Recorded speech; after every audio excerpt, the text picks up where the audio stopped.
Okay, we are now live. So this is our very first session of the Cowboy Bebop role-playing game. And we are just taking it out for a test drive. None of us have played before. We've all vaguely skimmed over the rules at bare minimum, possibly, maybe. Somebody may have walked past the rulebook quickly and tried to absorb it. But we are going to see it's very different from Star Trek Adventures. In this is far more heavily narrated and less reliant on dice rolling. And it's basically designed to capture the feel of an episode of Cowboy Bebop.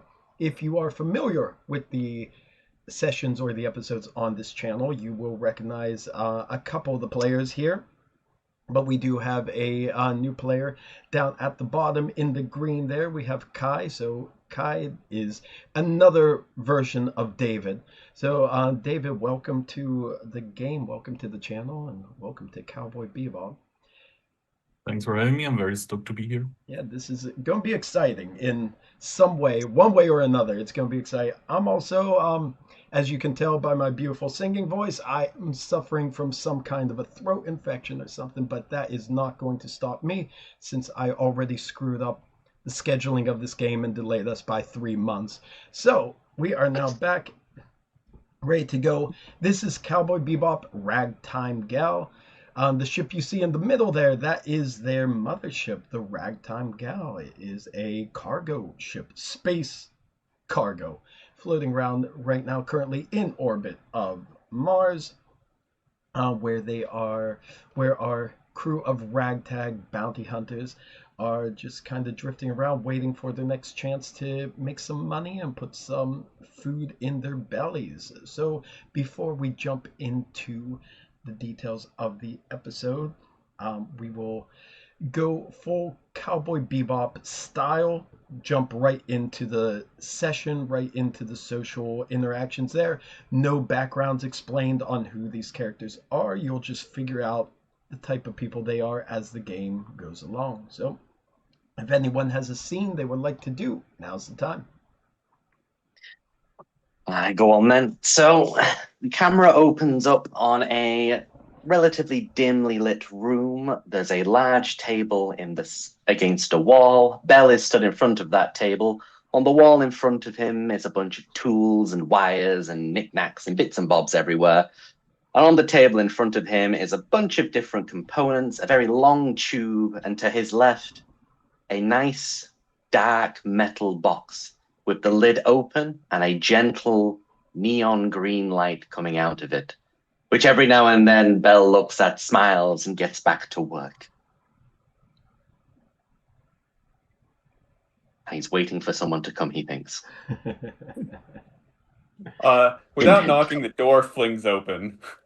And to which Bell just throws things in the air and slams the box lid shut and spins around to see who just disturbed his silence. Edith walks in and has a data board in their hand, and they don't look up or say hi.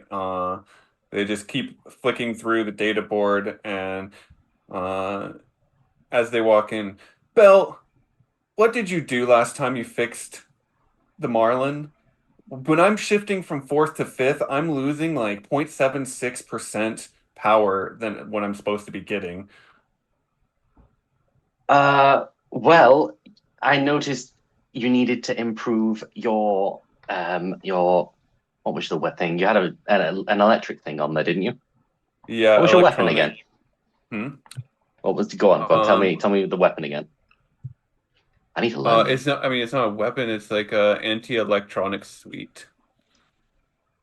There we go. So yeah, well, I noticed I could improve the capacity of your electronic suite by about 3% if I diverted some power when you were shifting gears. There's a bit of an overflow of power, so I thought I'd move it over there. And, you're welcome. Edith just kind of looks barely over the edge of the clipboard and gives you a kind of a shifty eyes, and is like, Callie walks past the door, by the way, and sort of pokes her head slightly in and goes, "You're lucky that's all you lost," and continues walking. I know our goal here is to that my goal here is to capture ships that are running from us, but I can't do that if I can't catch up to them first. Speed is everything, Belle. How many times do I have to tell you? Speed is everything. Yeah, but speed's not as cool as an electric gizmo. I mean, he kind of just stares off into his room for a minute, looking around. And he goes, I'll think of something. Looks back up at something and then looks back and goes, I reckon I can get some more speed. And then, yeah, he giggles to himself a little bit and then says, yeah, I'll take another look at it before we head down. And then he also looks at his table again and slowly moves in front of the box so that you don't notice the box. But by the time Belle turns around to look and finish the conversation with Edith, she's already walked out of the room without saying anything. And Belle just kind of smiles at the door for a second, looks around, like just making sure you haven't snuck past him, and then just shuts the door and locks it this time. In a Hell. common room, Kai sitting, having a small ball in his hand, just tossing it on the ground, bouncing it off a wall, coming back to him and doing it over and over, chewing a piece of gum, being bored out of his mind. I assume Kelly's walking around the ship right now, so she may most likely walks past or through the room as well, and he could just goes and be like, Kelly, do we finally have something? I bloody hate waiting. You have a bounty to go after. Not yet. Ugh. It just keeps on Something will bouncing. come up. I hope. I mean, I just kind of scared that this big pile of rust will break apart in space till we get something. And almost on Nah. cue, when you say that, you hear groans of metal and stress like creaking in the background. Nah, Belle won't let that happen. And then she sort of pauses as those noises go off, and it's like, Belle? Yeah, you see Belle running through a distant corridor. I got it! The groaning slowly stops after about 10 minutes. See, we'll be fine. Living another 20 minutes. Anyone else want to do anything or go on to a call that's going to be coming in? And when the call comes in, it's going to be from a former intersolar system police contact that one of you has. So who would have a contact in the ISSP? Get the feeling this is going to be either Edith or Callie at this point.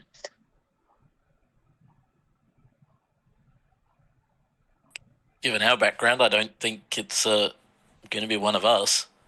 Yeah, I can do that. I can take that. Okay. All right. So as you see Bell in the background, throwing parts over his shoulders and fixing on things and running from different areas that's groaning, your little communications monitor in the main common room starts blinking, knowing that there is an incoming transmission.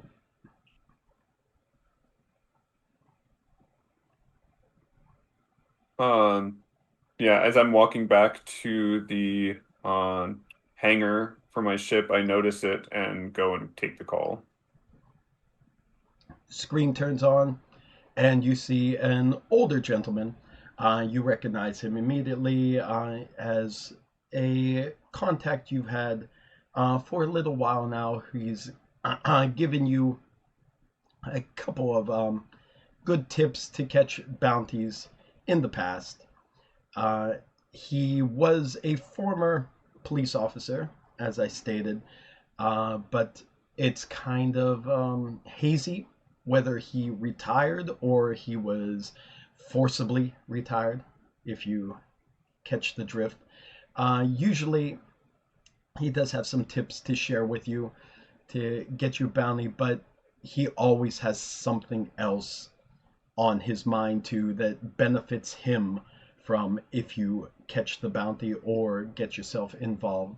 But it's been a more consistent source of information than even the revival of the series Big Shot that tries to announce all the bounties that are available. He at least gets a jump from his contacts in the police and gets that to you early.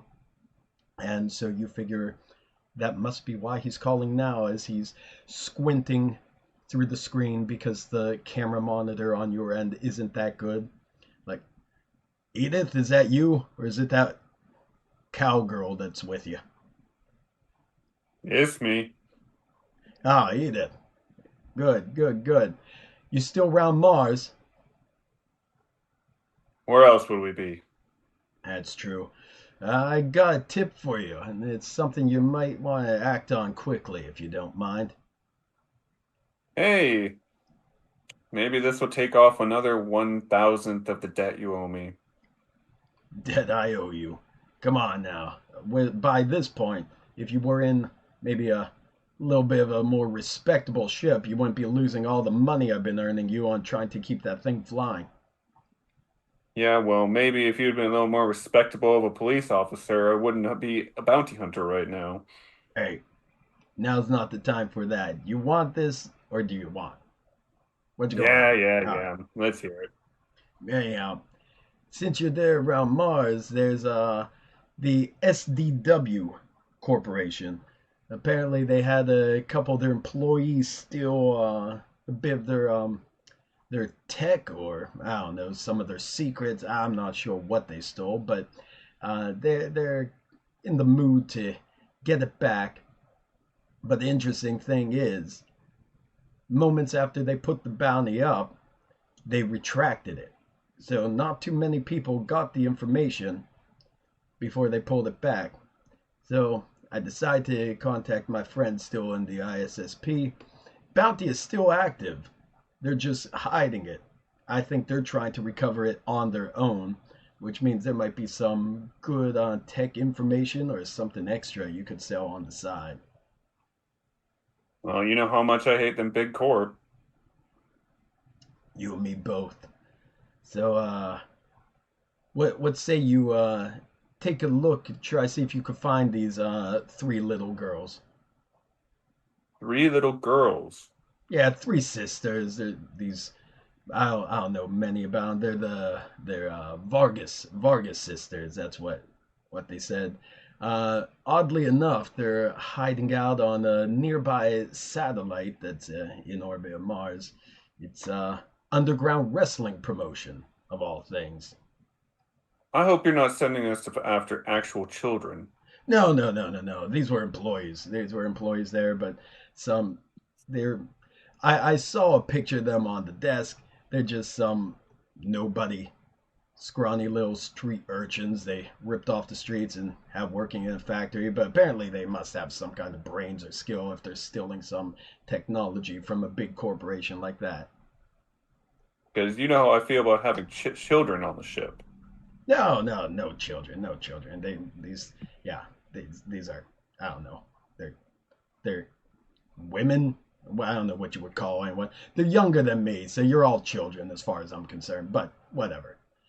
So Callie sort of pokes her head over Edith's head, and it's like, we're chasing children now? Callie, do you ever listen? No, we're not. All right, well, send the information this way. I'll keep you updated once we've got them. well, also just a little point of advice. This is underground orbital wrestling, so you know it's kind of a illegal deal. I'm sure you might have seen that episode or two. Unfortunately, the ISSP is planning on raiding the place within the next day. There's been a few bets placed on some of the matches there that didn't go in the right way for the officers involved, and so now they're going to crack down on the whole place. So you might want to step up quickly or you're probably going to lose your chance. All right. Well, send the details this way, and we'll get right on it. All right, you know my cut. Don't forget. Mm-hmm. Yep, cleaning up a little bit of your conscience for past mistakes. Wulong solve all ills. Okay, so screen will turn off. And speaking of Wulong's solve all ills, let's introduce the next element of the game, or possibly the first element of the game.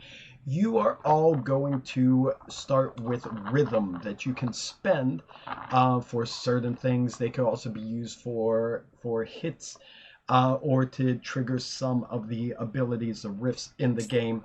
So you will roll one six-sided die, and that's how much rhythm you start the game with.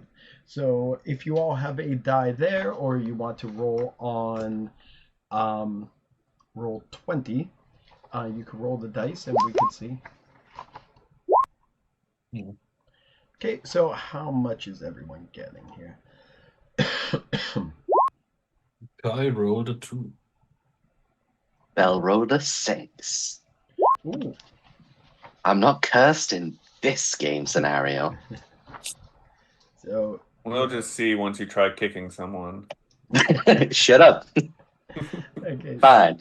Really, it was only when you rolled for the ship that you were cursed. Well, you've not seen me in other games. But bad things happen when David rolls dice. Okay, so you got 6, David, right? Mm-hmm. Edith, how much did you roll? That'd be easier. Call you by your character names. I got 5. That's good. Kai, how much did you roll? I rolled a 2. And Kelly, how much did you roll? 3. Now the maximum that you can start with is 6. So David got to 6, but also I start with 1 risk for every player, so that including myself. So I start with 5 risks, and I actually do get to use my Wulong chips that I got for the game. Nice. Be my risk here, which you would be using as your rhythm as well if you would just come to Japan and play the game like I asked you to. But stay on your current world. Now 6 is the maximum, and only David rolled a 6, but the rest of you can actually buy up to 6. Get yourself up to 6 if you want by giving me more risk. So, like for example, Callie, you could spend up to 3. You could gain 3 more points of rhythm by adding 3 more to my risk pile. This happens during the game, right? We don't have to say that we want more rhythm now. Yeah, we have to do it right now, and then this is how much rhythm Okay. you have for the duration of this episode. I'm gonna stick with 2. Okay, Yeah. you're fine. Yeah, I with think I'm it? good with 5. Callie? I'm gonna live dangerously, and I'll give you 1, and I'll buy a rhythm. Okay, so then I will be at 6 risk, and you will now be at 4. If I can find your sheet. 4. There you go. All right. And again, as the game goes on, there will be ways that you could spend this, and also to try to get help you with the rolls and things like that. Different abilities will use rhythm, but there we go. So that's the starting risk and rhythm. You now got assigned your bounty, more or less, the Vargas sisters. So you get the information and to share with the crew. Basically, it's just the information that you would pass off. There are 3 sisters. Antonia Vargas, Maria Vargas, and Paloma Vargas. They were working for the SDW Corporation, which it's a corporation that does a lot of technological research and experimentation in a variety of fields. They're not really a big public company. It's more of a scientific nature. What the Vargas sisters were doing for the corporation is unclear, but apparently they stole some proprietary tech on their way out, and they've been in hiding ever since. And the bounty is for just them or for the tech they took too? It's to retrieve them along with the tech, but it doesn't really specify uh, what that tech is. But definitely, you need to bring in all three sisters. Mm-hmm. And is there any requirement to bring the tech in too to get the bounty, or is that just kind of left Nothing was unsaid? specified in there. The bounty was to bring in the three sisters and reclaim Okay. the tech. Yeah. But it Okay. doesn't say what tech you're supposed to be reclaiming, which might also be part of why the bounty was pulled early. They maybe do not want to elaborate on what the tech is. This has made Belle's eyes sparkle. Sorry, just quickly, the three sisters, Maria. Antonia, Maria, and Paloma, yes.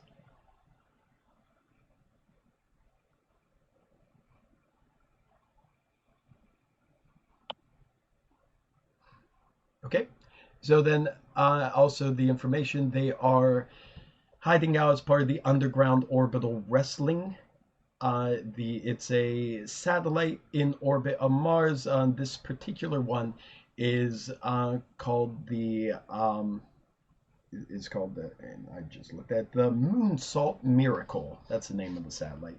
Moon Salt Miracle. I'll write it down so I don't have to keep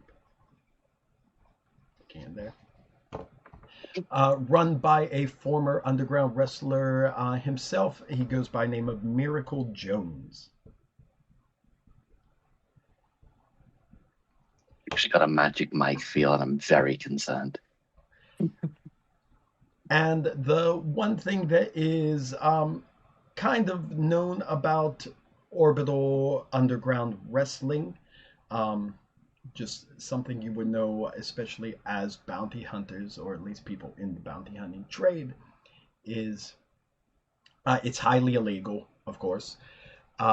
Most of the fighting is, imagine over the top WWE style wrestling, those kind of personas, but it's also real fighting. These people, it's kind of a mixed martial arts style, but these people have to adopt these characters and these very over the top personas, but it's real fighting, not scripted. And because it's illegal, it attracts a lot of the shadier elements, and because of that, police and especially bounty hunters are not welcome aboard these stations.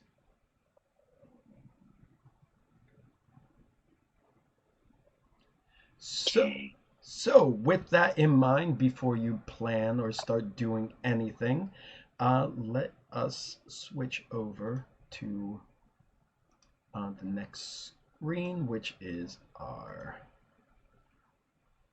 what's it called? Which will be our tracking screen, at least for the time being, of this session. Let's try to get everything loaded here.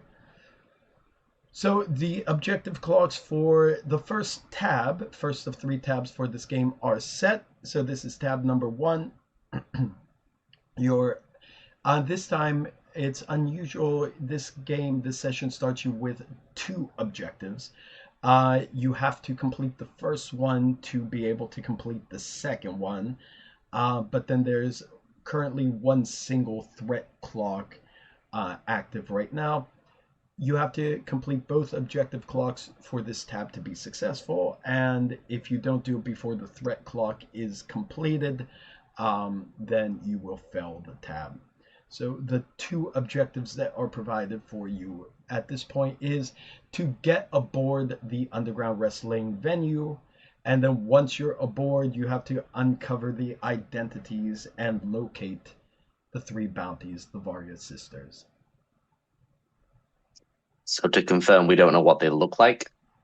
You don't know what they look like other than they're the three scrawny Vargas girls. That makes it interesting.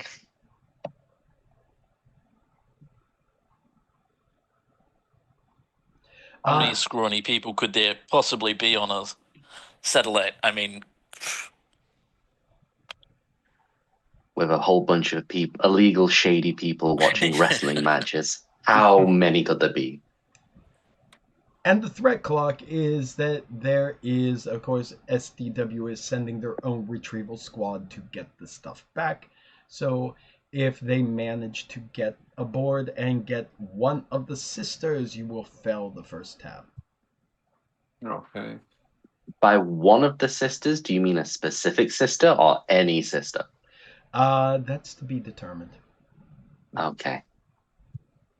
Damn. All right, so we're gonna do the same thing we usually do.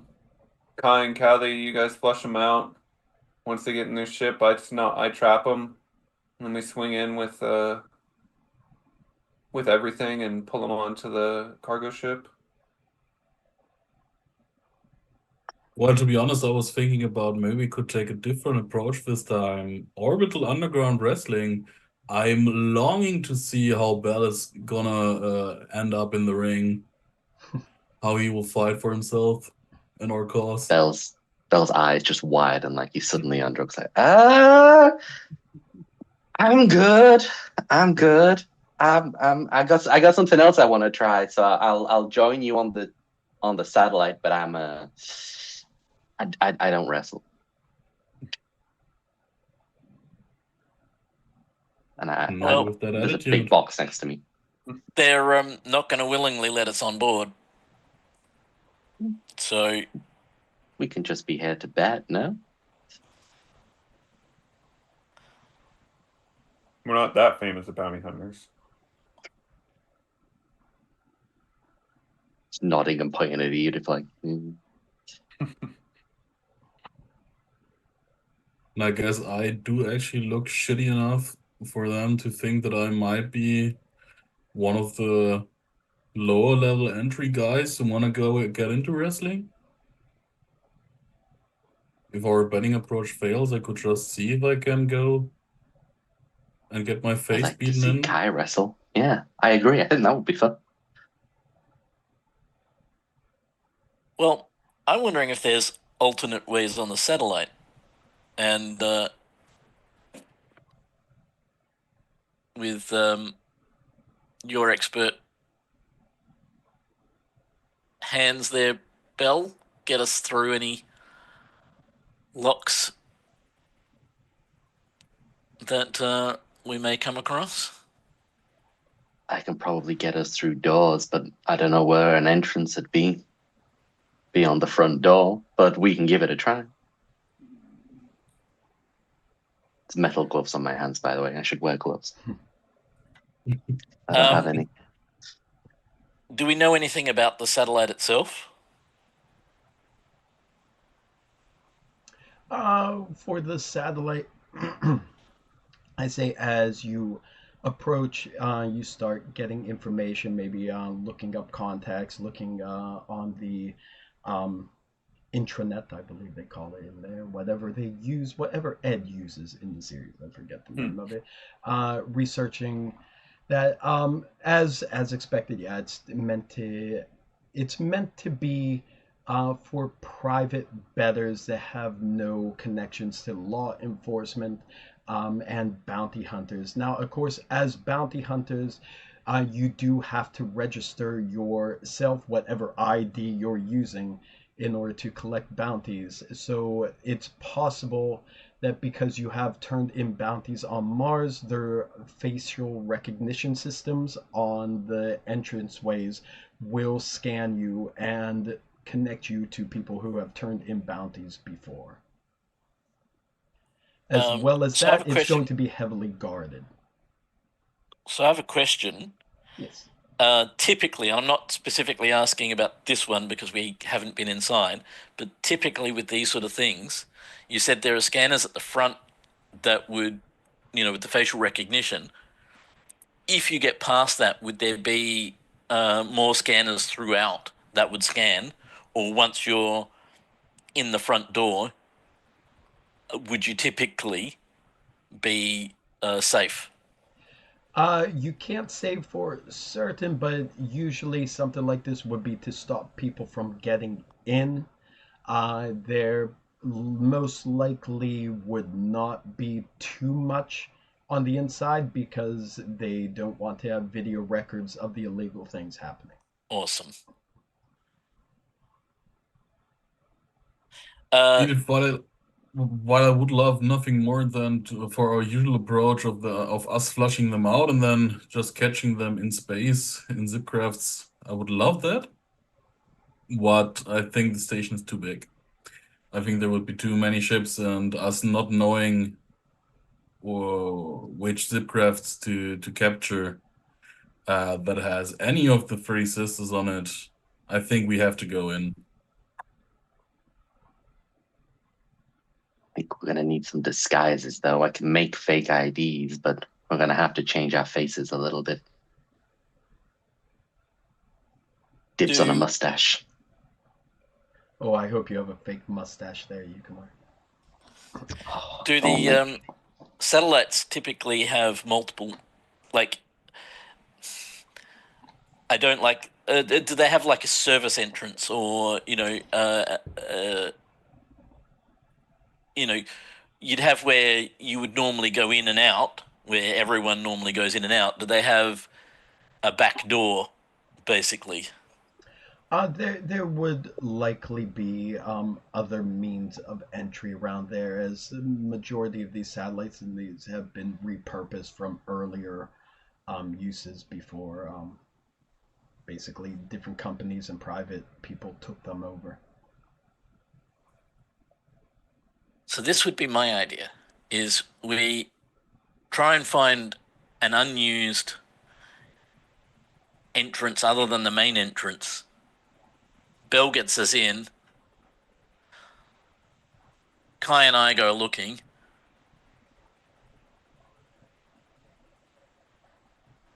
And then we profit. I like the profit part of it. I skip everything else in between the profit and the, Kai and I go in because, plans never go to plan. But that's what I mean by that's essentially what I meant by flush them out. Is you guys go in, try and apprehend them. Presumably, you won't be able to. They'll run to their ships and try and flee, and when that happens, Belle and I will be waiting for them. I guess that does sound like a good first plan. I mean, if we don't find another opening, we can just go to the main entrance and see if they let us in. Better start working on your wrestling mask. I guess after catching the first two punches, no mask will hide the blue eyes and sore points in my face. But that's a risk I'm willing to take for getting us in. Given that we're going in the back entrance, who knows how many doors you're going to be facing. So this time, I actually have something I wouldn't mind trying out. So I shall be joining you as well, and just to make sure we get there safely. Oh, we got a fake mustache. Very nice. This normally sticks on quite well, Bell says, but today he's having issues. There we go. Not today. There we go. Oh, very, very nice. All right, so you're going to head to the back entrance then, right? Or a back access point. A service access, yeah. Okay. So you approach. I'm assuming you're going to probably approach with what, the mothership or your smaller zip craft? Probably the smaller zip craft, I'd say. How many people can a zip craft take? I assumed it was only one. Usually just one, but it's possible to squeeze like a couple people into one. Well, mine's like a Uncomfortably. towing zip craft, so I imagine I probably bring people in mine when theirs breaks down. So mine probably has space. Because I it's mean, not the looking at the fastest fact vessel. looking at the fact that we will need to bring a room for 3 more, we should definitely come with more than one zipcraft. That's a good shout. Mine barely fits one.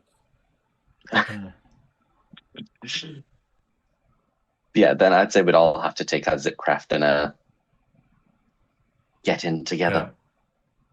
Okay. I'll take the But it's mothership still- nearby. All right. So all of you are going to crawl into which zip craft? Who's going? I think we're all taking ours. You're all going separately. Well, that would draw attention, though. Flying one up might not draw as much attention. Flying 4 up We can is a do little back bit and more. forth as well.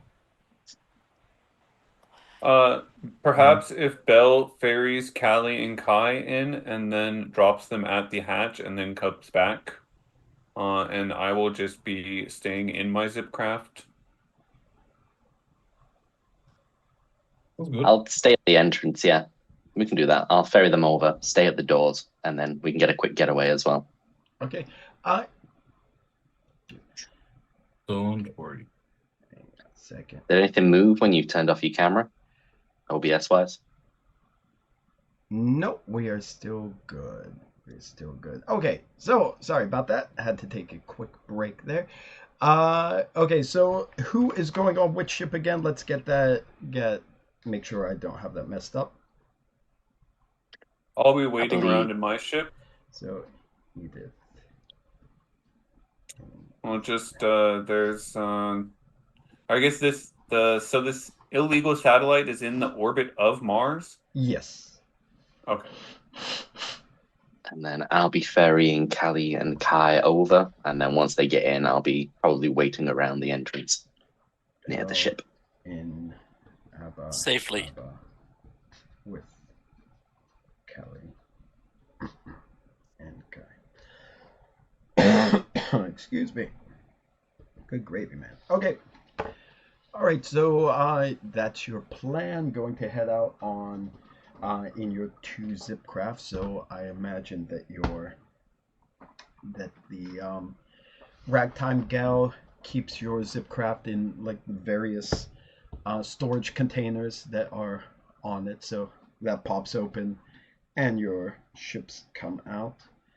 Then heading over to their course, if it's a backdoor service area type entrance that you are going for and not one of the ones where you would be scrutinized. Is that what you're going for? Indeed. In that case, then it's probably one that you would have to force your way in one way or the other. So moving your zipcraft into position, you could find like an access point that is currently being unused, but you might have to hack into it in order to get it to open and hopefully not trigger an alarm.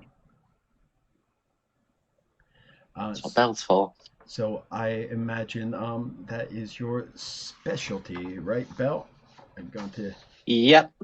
It's one of my things. So when we fly, we find the service access around the back in an area blocked from the sun. So we're quite undercover, especially if we're going off of that design. Behind one of those sticking out pylons, we'll fly around there. And the big, well, where's my ship design gone? Out the front, there's a few little ports. One of them shoots out a wire that slams into the access doors panel on the right, which gives me access to hack my way in. I really don't know I don't have to roll anything, do I? I just beep boop, beep boop. Well, we're going to roll Okay. because one of your first objective is a jazz clock, It's to get aboard the underground wrestling venue. So this would be to complete the first stage of your 2 objectives. Okay, then in this case, if it's got to use jazz or tango, when we're finding the access point, Tango is for the second clock that's not active yet, but this clock currently, the jazz one, is to get aboard there. You could use any of your approaches, but the final tick must come from a jazz approach roll. Okay, I'm pretty much a jazz guy, so yeah, I'll looking for the hidden access port. Bells taps on the side of his telescopic monocle that then pops out a little bit and starts scanning around the ship, trying to find the service access. Eventually, it locks on off to the side, which gives a really weird view from the front. One eye is looking forward, this eye is looking to the left, and we fly over. Well, yeah. How do we do this then? Well, I've got that, but the rolling aspect of it is because it's tab 1, you roll 1d20 plus, or not d20, that's Star Trek, d6 plus 1 additional for each trait that is used in that approach. So you would roll, you said telescopic monocle is in your narration, so that would be 2d6s. The tab difficulty is 5. And so if the total of your dice is at least 5, you get 1 hit. And if you roll 2 6s, you score a second hit. Okay. So I've just got to roll 2d6s to find my access point. Well, it's not necessarily specifically find, but to further the process. Make some progress. Yes. Okay, then an inaugural roll from Bell. This is going to fail with 2 1s, I imagine. Oh, 4 and a 5. 4 and a 5. I also want to remind everyone again, there is still the 3D dice roller that you can roll on the screen if you want to do that. But how do we do that? I think Liz was explaining that earlier. It's on the I missed it. Left-hand side. There is the dice. It looks like a D20 polyhedral, and you would click on that and click the D6, the number of dice you're going to roll, and I believe that's it. And then you let me just play around. Oh, and then you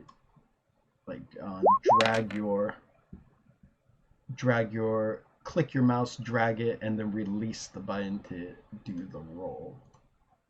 You have to enable the 3D dice, which is in the right-hand side cog. Oh, there's automatically roll 3D dice as well. Mm-hmm. Cool. Apologies. I've got my 9. No. I can roll the dice again if you like. But No. That's fine. Just was saying, just for future. Fun. Okay, so how much did you get? 9. 9. So that's 1 hit for sure. There we go. There's dice. Sorry, that's my bad. No problem. So that's 1 hit for sure. I assume you did not get 2 6s if you only rolled a 9. Did you get any? No, I did not get 2 6s. Would a 6 be at? No, I did not get a 6. Not yet. Okay. So there is a way, and of course, since everything's new, let me see here. You could, what you could do is you could push your roll, and that will add 2 shocks to your total to get you 1 hit, so you could get 2 hits on that. Now, what the shocks are, did you roll any 1s, first of all, because I couldn't see? I did not, no. Okay. No. So even if you don't roll any 1s, there's a minimum of 1 shock generated for every attempt you do, every time you roll the test. So you already have 1 shock guaranteed, and you have 1 hit. But you can, what was I going to say? You could do the push is one of your riffs where you could add 2 shocks to the roll, which would then be only 2 shocks. It's not an additional one because I get the free one if you don't generate any. So if you add 2 shocks to it, that free one goes away. So you're basically adding 1 more shock for 1 more hit. And what they would do is you could use your hits to further the objective clock or to lower the difficulty. And likewise, I can use the I think I said hits. I hope I said hits. I can use my shocks to do the same thing, further my threat clock or up the difficulty. Okay, I think since we're having fun, I might just push anyway and get the extra hit, give you the extra risk, and then we can use that to lower the difficulty, I believe. Okay. Going to lower it by... Oh, then also, because this is our first roll here, you have the opportunity to cancel out up to 2 shocks that are generated. In this case, you only generate 2. So the way you would cancel them out, if you were so inclined, is you would wound one of the traits that you used in the roll, which would be your telescopic monocle. So that would put slash through it, and you would not be able to use it until you refresh it with a different ability. And the second way that you can cancel out shock is by marking one of the bullets that you have. That's how you could cancel out 2 shocks.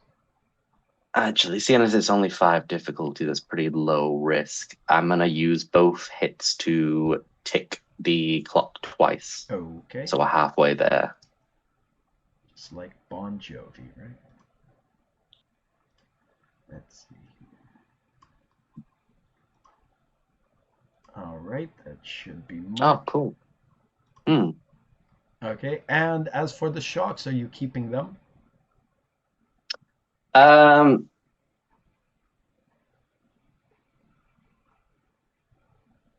Yeah, I don't know. What happens if I wound again? You won't be able. Well, if you wound the monocle, you're not going to be able to use it for future test rolls until you do the riff called Show Your Wounds, where you would take a disadvantage, and then you could clear 2 wounds after you roll that disadvantage. And if I don't do anything with them, I can give the remaining to you, yes? Yes. Well, let's give them to you for now, and we'll see how it goes. It's very early to be knocking something off of my character. Okay. In that case, I will spend 1 shock to up the difficulty. So let's see if I can do that here. Turn that into a 6. And then I'll spend 1 shock to add 1 to the threat clock. Okay, so now the tab difficulty should be 6, and there's one pie slice on the threat clock. Okay. All right, so Belle, you find, of course, you find the access port and you're working on that. So narrate what's going on, but you're not quite completely into the place yet. So tell what's happening here, how you're halfway through this ordeal. So we found a very well hidden off to the side service access point with an exposed control panel that I have shot off from the Abba a connecting cable to the access point, and then with my lovely mechanical gauntlets been tapping away on my dashboard, trying to hack my way into the doors, which I believe will be another roll. Not necessarily. It could be other people doing things too. Also, with the shock generated Edith sitting in your zip craft out there, you catch a little sparkle gleam in the distance as another vessel comes through the gateway and seems to be heading in the direction of the station too. It just catches your eye and it's rapidly approaching. but not at an angle for going to the main docking bay. From your distance, from your perspective, it just catches you as a bit odd. Hmm. Well, I will use the I'll use my scanners in my ship, the medium to short range ones that I have, to see what information I can pull from the ship that's coming in. Okay, you're using your scanners, and uh, maybe unsurprisingly, maybe that's the right word I want to use there, unsurprisingly, they seem to be reflecting back. So had you not noticed it with your eye, with the gleam, your scanner probably would not have detected it. So your instincts are kind of accurate here. The reason why it called out to you that something's wrong, because this thing is definitely going off the record. All right. I hmm. We're just orbiting Mars, so there's not really like other debris to hide around us and such, is there? Uh, There's always debris everywhere. all right. Well, there's a abandoned uh weather satellite that's only a bit bigger than my ship, my zip craft, and I kind of slide myself over next to it and match its orbit, and just it's between me and the ship that's coming in, and I'm just going to keep an eye on it after giving a heads up to the rest of the team. Okay. Heads up comes in. The three of you are still on Bell's Abba Abba. Kelly and Kai, if you want to do anything as well to try to further this Sure. situation. Guy standing behind Bell in a weirdly mm, not uncomfortable, but in a like getting his nerves are going on and off and being like, some there the SDW is coming in. We should get in quicker. Knowing that he isn't the main person to do the hacking right now, but he also uses prosthetic eye to examine the door, looking around for any hints to check and see if he can pass it on to Bell. I would like to do a Jess approach with Okay. 2 dice. Same thing, And I don't know if I roll 2d6 or 2d8s. yeah. Oops. uh, I'm gonna roll 2d6s now. Here we go. 5 and 4. So 5 and 4. that's a 9, which is above the difficulty, Yes. but we are at the same point where I will push. Mhm. So we get a second hit, Okay. but you will also get 2 shocks. I will also use the 2 hits to further our first objective clock Okay. to get us aboard the underground Westling venue. Okay. Let me tick those clocks there.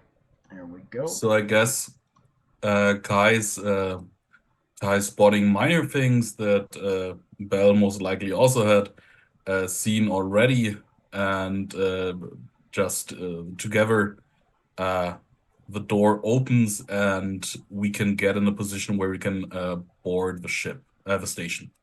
Okay. You got your access into the station. And I will use those 2 shocks. Oh, are you going to absorb any Oh of yeah, the shocks? yeah, I will. My prosthetic eye in the process will uh, like start to slowly malfunction, and I will mark that Yep. to It's eat called up wounded. shocks. Okay, so Yeah. that's 1 shock absorbed there. So just put a little And you will slash get through the your second shock prosthetic yourself. eye. So I'll keep the Yes. second shock. Okay. So let me keep the second shock there. Where is that? And yeah, I'll just tick the clock one more space. How's that? Okay, so prosthetic eye is wounded. So like you said, it's shorted out. For wounding in this game, it could be actually damaging the device, damaging the trait, whatever it is, or it could be more of a mental thing as well. Like let me just look at somebody else's. Like for Kelly, for example, you have like your cowgirl hat nod as one of your traits, because in Cowboy Bebop it's all about the visual, it's all about the images. So like, how do you wound a nod? It's like you can't physically wound a nod. What that would mean then in that situation is like you're just unsettled by what's going on, like you're thrown off your game. So that charismatic feel that you have when you do your trademark nod, you're just not in that mindset anymore. You don't have that kind of like cowgirl hat nod feeling in you to like, because it's a tango trait to try to like influence people and do that. You're just thrown off your game kind of. So you would narrate a wound in whatever way makes sense for why that trait is no longer going to help you currently. And as Kai said, in his case, he has a prosthetic eye. It kind of shorted out from him overusing it. And that's what Cowboy Bebop is. Okay? Any questions on that, or are we good? I'm good. Sounds good. Okay. Also, one more thing I do want to point out, actually, two more things I want to point out rules wise, because I forgot to say, there is a session genre on here. As you could see, it's blues at the bottom. That means this whole entire session has that genre of blues to it. What that means is when you would do any test that uses a blues trait, you're also going to roll one more die in addition, as if it was one of your own traits. Also, what it does is it changes what the secret of the bounty is, because every bounty has a secret that you need to discover in the second tab. If you don't discover it, you can't capture the bounties. You can't actually succeed in the mission. So you have to discover a secret. The blues would determine what the secret is. Out of the list of approaches. Normally, listen to my voice. Normally, like David Bell, you rolled a 6 when the game started to generate your rhythm.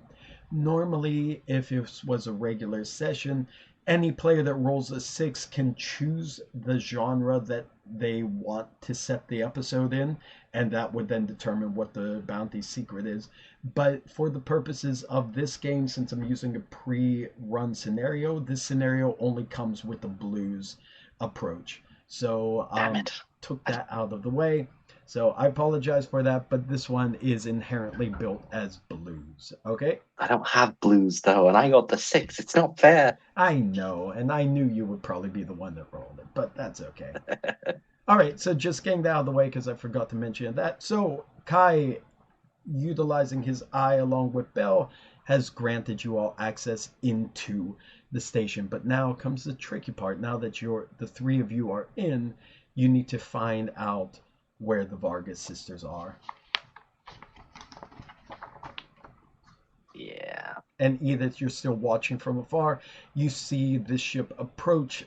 Again, it's going straight on the beeline towards the station, and it disappears behind the station where you can't see it anymore. And since it doesn't come out from the other side, you can imagine they stop somewhere near a different access point, similar to what Bell and the gang have done.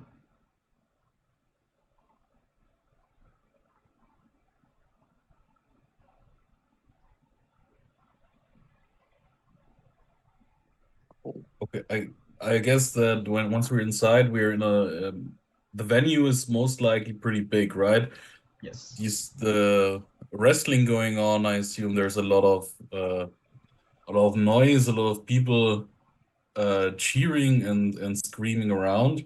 Yes. Is it just one big room, or are there multiple setups of people wrestling? So it's just one main arena for the matches.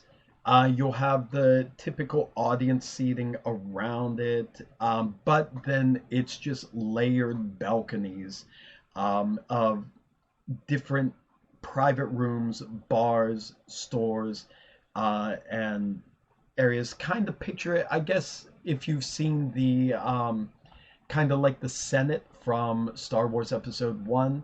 It's that kind of rounded room, but it's not individual small pods exactly like that. There are some small balconies like that, but also like shops jutting out, bars with verandas that people can look over there.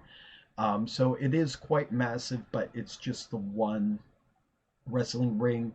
There are, of course, the back hallways and um, the the exterior um, areas of the station, but the central area is the main massive wrestling ring. And yes, as you said, it's very loud. There's a lot of screaming, cheering, drinking going on, and there's people in the Moonsault Miracle dress going around taking bets and delivering drinks to people.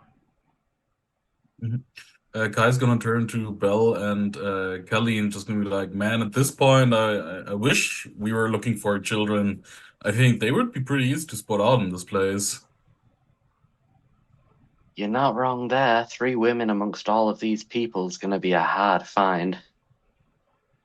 Good luck. I'm going back to the ship. And Bell, well, before going, he passes you your little earphones so we can all stay in contact. And then he heads back to the ship to try and... He's going to do his own thing and try and hack into the ship itself and get a bit of a map for you guys and help that way.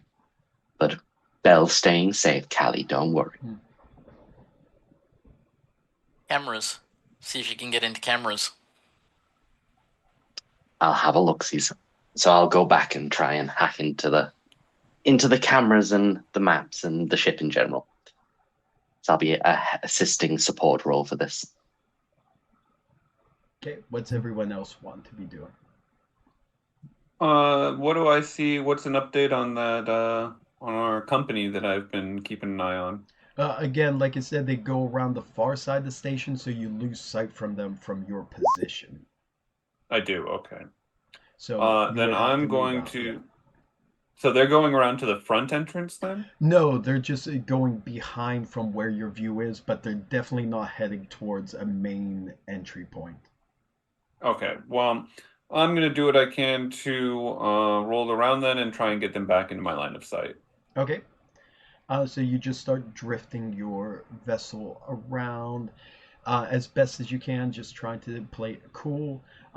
Yeah. Once you clear around to the other side, you start scanning around, looking, and you see kind of towards the bottom of the station, not exactly at the very bottom, like definitely at not a normal entranceway. It's probably more of a maintenance hatch that might not even be working anymore, like an abandoned section. You see the shadow of this vessel docked on the side. And from this, do I have any better view of what kind of ship it is at this point? As you start approaching closer, you could see it's a non-aligned ship. It doesn't have any kind of logos or anything on it, but it's the type of vessel that is used by different kind of infiltration groups, mercenaries, and sometimes bounty hunters, which is why it's reflecting your scans. So more like, I'm guessing at this point that it's more likely someone else that the corporation has hired as opposed to the police. Doesn't strike you as police, yeah. Yeah. And if that's the case, so is there any way that I can reduce or like counter the clock, the threat clock? What would you like to do? Well, I guess what I'm trying to say is like we've got the threat clock is them trying to capture also. Can I untick those? No. Make it more difficult for them? You can't untick. What you would be able to do is try to start another clock, another objective to do something that might change what their objective is. Okay, because what I was thinking is that I would try and do some sort of like electrical interference and make it more difficult for them to get in and or make their ship malfunction, something along those lines to delay them. Okay. Just a quick question. Is Edith relaying the information of the ship, the other ship docking? Yes. Yeah, I'll keep you guys updated, assuming that our communications still work now that you're inside.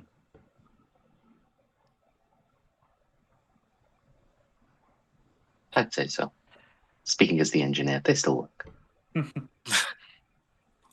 Okay. All right, yeah, so I keep you guys updated that they are, whoever this other ship is, they're also trying to come in sneakily. And I will, yeah, might as well. I'll go for something that involves a roll and everything. So my Edith, as they slowly wait for for the craft to drift close into range, that my anti-electronic suite will will be at least somewhat effective. And as soon as they do, or as soon as I am in range, I focus on my computer screen or my display in the ship, not the ship control display, but my additional add-ons display. I do the classic adjusting my red flame glasses, and then using my cybernetic arm begin quickly typing in a array of commands faster than you would be able to normally with a non-robotic arm, and fire off a series of electromagnetic disabling pulses at the ship, hoping to, at a minimum, lock out their electronics, and at a best, completely power down their ship. Okay. And at this point, Bella is using one of his ribbons as help, as you would have heard earlier. I did improve his electronic suite, so I'll use a rhythm to help to give him an advantage. Okay. Oh, and hang on a second. Let me see about that. There might be one thing here I forgot to mention. I don't know if it applies now. Let's see. No, it doesn't apply in this situation, so it doesn't work there. That's part of this scenario. Okay, so with the assist, so you're spending one rhythm, is that correct? Yep, spending one rhythm to grant advantage on an other BH's test. Okay, so we're still in the first tab, aren't we? Oh yeah, that's the 3, 2, 1 tab. I can't use it yet. Never mind. Apologies. That'll be later. I can't do that. Damn Yeah, it. you're right. You're right. That's a 3, 2, 1 tab. It's perfectly done.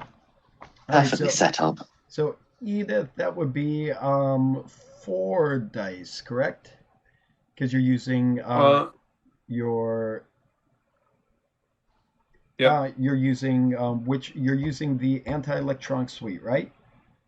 Yes, I am, and I'm using and then it's a jazz roll or approach, since I'm focusing and using my skills with the electronic suite, and I used my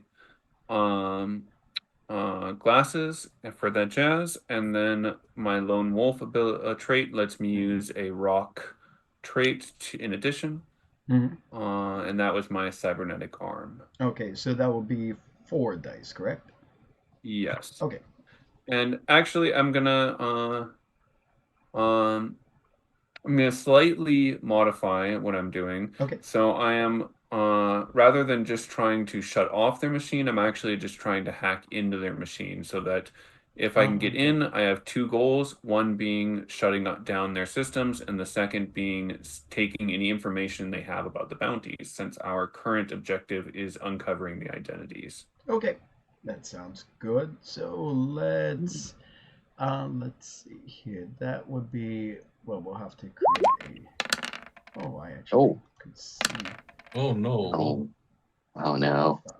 One. There's a single one. Okay. That would just be the shock as normal, and you generate 1 hit. Yep. No, 2. I have 14, and it's difficulty 6, right? Yes, so that's 1 hit. Oh, I thought it was per 6. Okay, I misunderstood. No, it's No. per roll. You need one for a roll six and one for getting above difficulty. Yeah, one okay, for okay. you have to roll 2 6s and above the difficulty for the 2 hits. 2 Two hits. sixes. Yeah. Wow, okay. So again, same thing. You could add an extra shock for an extra hit. Mm-hmm. But hang on. And also my one having a thing. 1, does that affect that? No, that just generates the shock that Okay. must be generated. So that's just 1 shock still. Okay. So if you don't roll any ones, then Yeah, a free one comes up. All right, then yeah, I will just yeah, I'll take the extra shock and the extra hit then. Okay, hang on. But oh my, that's time. to clarify, I thought that you would generate 2 shocks. And just in the situation where you don't roll a 1, that's more lucrative because you don't generate 1, you just generate 2 while 1 would be generated. So if Edith ended up pushing here, she would gain a total of 3 shocks, right? Yes, I think you're right. That's correct. Okay. To which I say go for it, but Yeah, let's go for it. Let's do it. Yeah, hang on a second. So I also need to change this too. So this is creating a. Okay, I got your clock there. I think you could see it. So this is a 6 clock because you're not the actual hacker. So it's a little bit difficult for you to do it in this way compared to someone like Bell. But hacking into mysterious ships. So what was your plan again? You mean mechanics wise or yeah, role mechanics playing wise, yeah. So yeah, I'll take I'll push and take the extra shock for the extra hit. Okay. So 2 extra shocks for the extra hit, right? Mm-hmm. Okay. So you'll have 2. How are you applying these hits? So the hits, I guess. All right. So it's going to take 6 hits to hack the ship. Yes.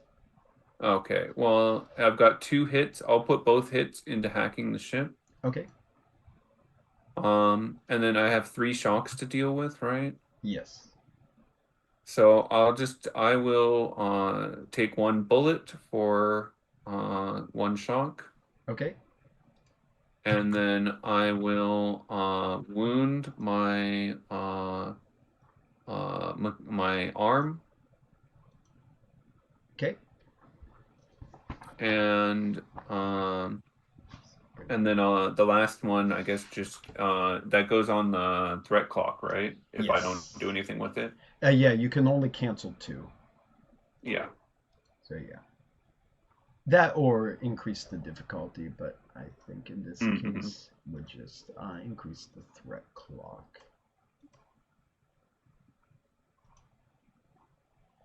And because you're starting to apply what's it called? You're starting to apply your countermeasures towards the ship. You're trying to get into there to hack them. It's probably going to make they're going to start detecting that something's going wrong, and they're going to speed up. So I'm spending one of my risk to, I don't know where I should put it, spending one of my risk to tick the clock once more,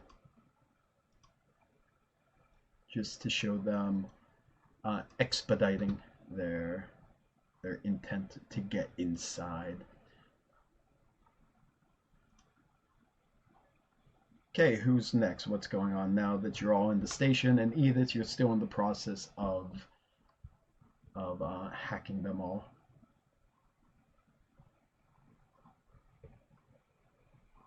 I guess Kai would look at Kelly and be like, well, I guess it's only us inside.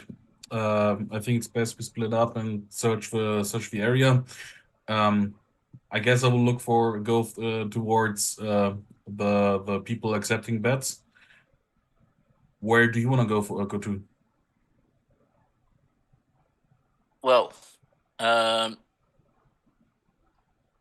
do we want to do one of us maybe want to go down and try and hinder their progress? Or do we want to both go looking for... I think that Belle and Edith are absolutely talented enough to hinder the other crew. I think it's more important that we find these three, or at least find out where they could be. Let's split up. Okay, and I guess Kai would attempt a blues approach, where he would grip his torn and worn out vest and pull a bit on it. Take a deep sigh. This is not the interaction that he likes the most about bounty hunting, and make his way towards, I guess, the stands of setting bets, looking to place as small as possible wager on a random wrestler and see if he can find any detail on the identity or the location of the three women. Someone has to have seen three women looking similar-ish. I will show my wounds. Is it called, right? It's called.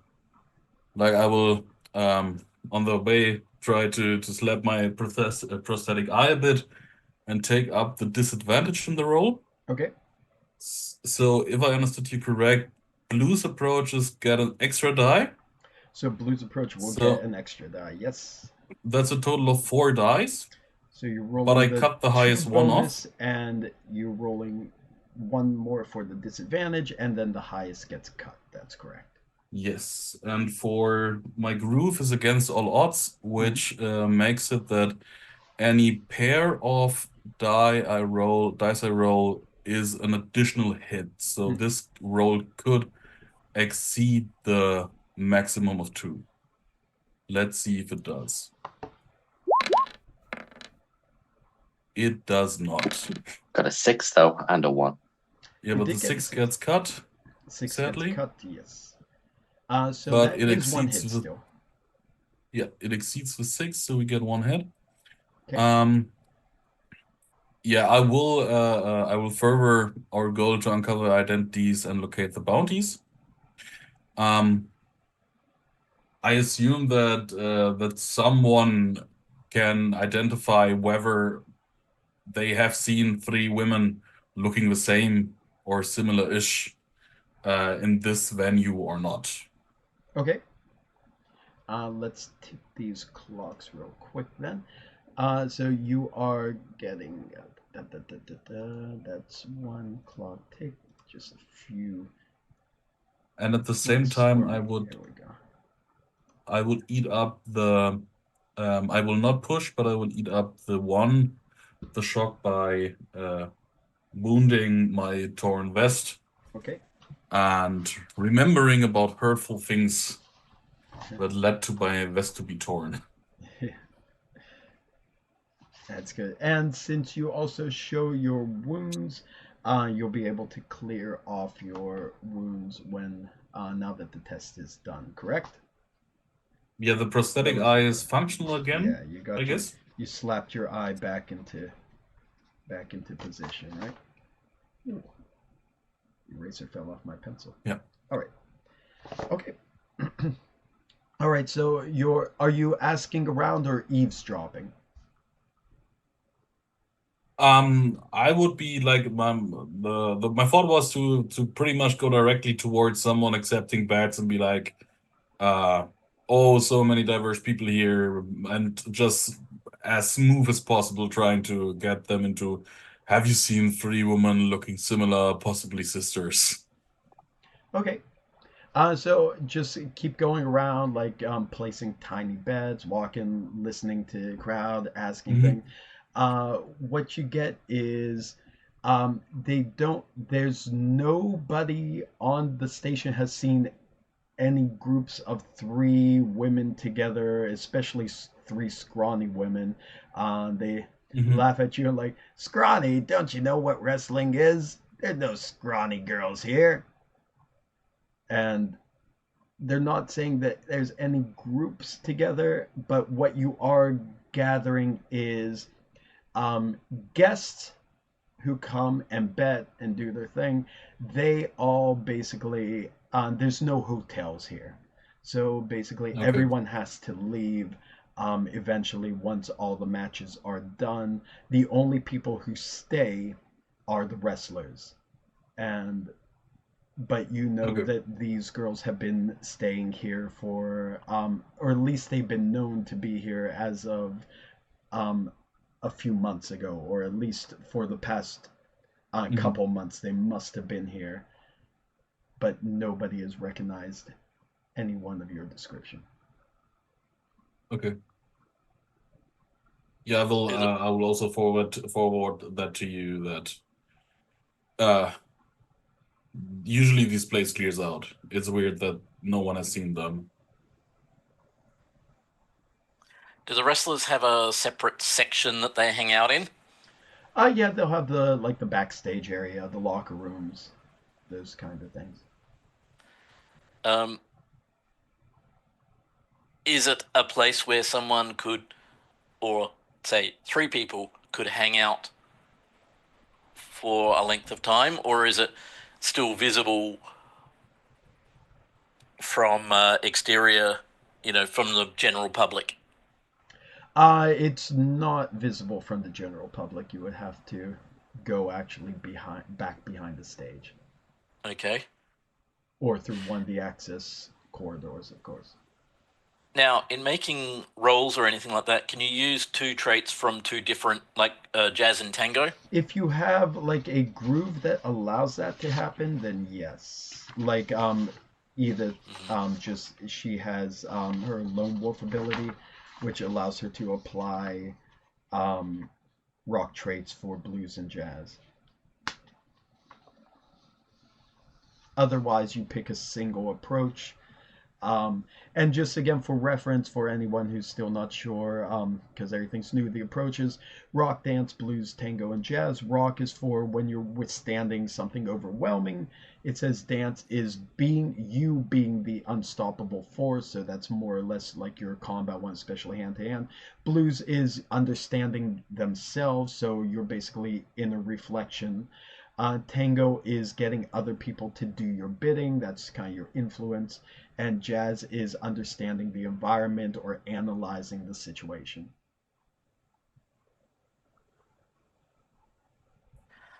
Okay.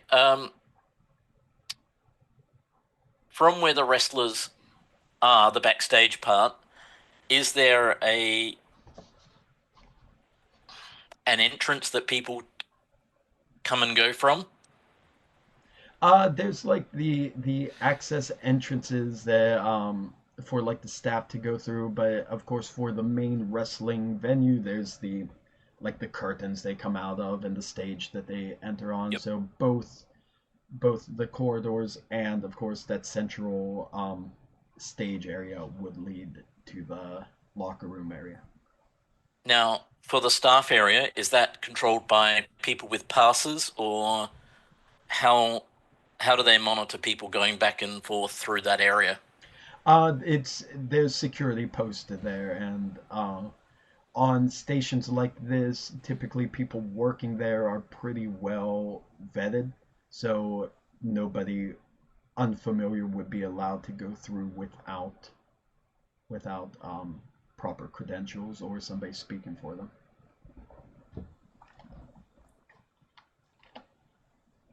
Okay. What I'm trying to get to is if, say, we could pinch a security pass, Mhm. does it look like we would get through? You know, if we could pilfer a security pass off someone, could I just go through holding up I've got a pass here to get through? Yeah, it's worth a try. Multi-pass. Yeah, multi-pass. Lilu Lilu Dallas. Dallas. Yeah, it's worth a All right. shot.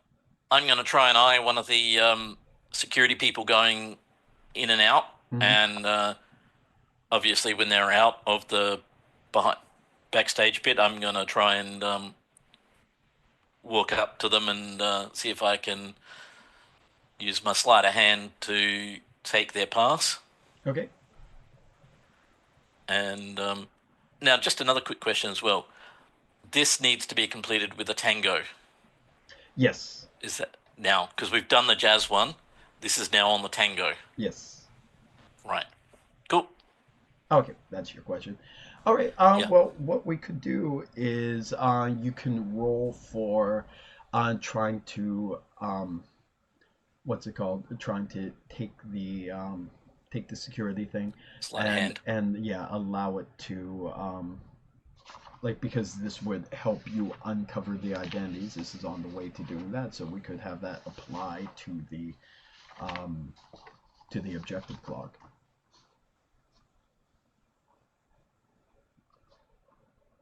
All right.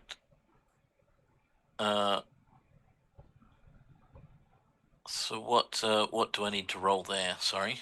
So it's again the one die for the tab, one die for the sleight of hand. This is a jazz objective or a jazz approach. Apologies, a jazz approach for you. So that's 2 dice on there.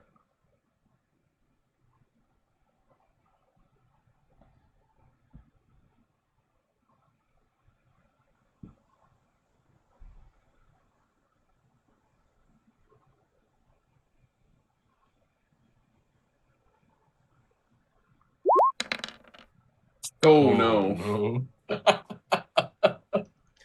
Okay. Now She's dead. She's dead already. now what you can do is it's called a gamble. That's one of the rifts that you have. You can re-roll the test with 1 additional die. But if you do not get both hits, if you don't roll both hits naturally, you hard wound your trait, which means you cannot use it again for the remainder of the session, no matter what.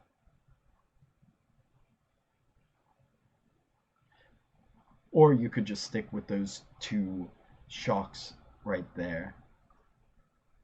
So she'd need to roll 3 dice and hopefully get at least 2 6s within those Yes. to get the both hits. Yes. Okay. Oh, Good luck. 2 6s though. That's not likely. Do you still get I the mean, shock, even if you don't get the 6s? There's still the shock. This roll will get canceled, and the next roll would be the one that stands. Mm-hmm. I mean, you could also push it and turn 2 shocks into 4 shocks.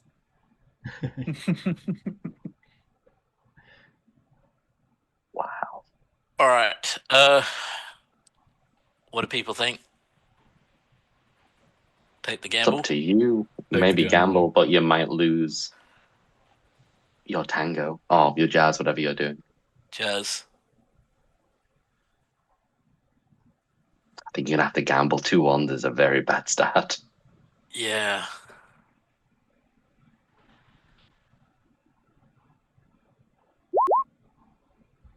Oh, just to keep things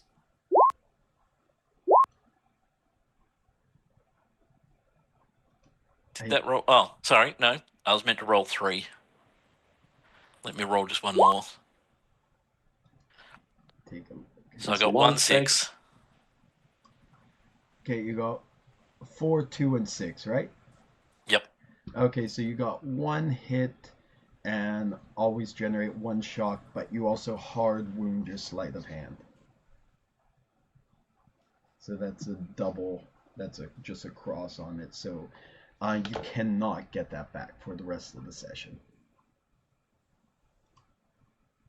Okay, but you did get one hit this time and 1 shock. So why don't you narrate what's happening? So did I? So does that mean succeeded at that, or? Yeah, I mean you got a hit, so I mean you're furthering your progress, but it's up to you what it looks like and how successful it actually was. All right. What looks better for the situation? Well, I mean, it wasn't a great success, so she was hoping to do this whole, walk up to someone and just sort of take off their badge or their security pass and wander off completely unknown. But instead, what happens is she walks up and at the last second, sort of trips on something on the floor. Someone's bag or something like that, and bumps into the person. Still gets the pass off them, but does this bit of a commotion and gets the pass and sort of wanders off, but still didn't do it as smoothly as hoped. Okay. And what are you doing with the shock?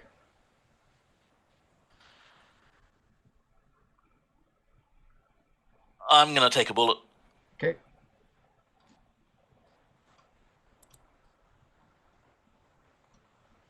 Go. All right. And I'll let Kai know that I've got a security pass, and perhaps we can try and get into the backstage area with that. Kai is currently standing next to the ring with like 3 to 4 low level bats and be like, oh yeah, I'm almost at the backstage. I'll be there in a second. Okay. Belle, haven't heard from you in a while. Where are you up to? Well, Bell is, now that he knows that there's people on the ship looking for us, he's gonna trying to hack into the system itself and look not only for the girls in the back area, but also try and get eyes on I'm gonna call them the intruders for now, the ones that Edith has caught onto. Okay. All right. So that sounds like if you're hacking, that's probably another jazz, unless you're just punching the computer to No, Bell is very jazz focused. Okay. So he'll be again adjusting his telescopic monocle onto the to the screens to follow what he's about to do. Okay. And then he cracks his fingers in his mechanical gauntlets, and when he cracks, they open up for extra fingers to appear. Ooh. And starts typing like a madman. You'd see where he's typing like at least 3 times faster than what you should normally be able to do to try and hack into the system. So 3 So that words a would be- minute. Okay. Yes, 3 words a minute if he's really focusing. Okay. All right. So that is going to be, that's the gauntlets, the telescopic monocle, and the base. So that's 3 dice. It's 3 dice. Right then. 3d6. Please do the roll. What's with all the ones? One, but it still reaches the difficulty. So you do got 1 hit and 1 shock. Yay. For the shock, I'm gonna cross off my telescopic monocle, the wounded. Okay. And yeah, I will. What do I? Well, first looking at the backstage, I don't know how many cameras are going to be back there.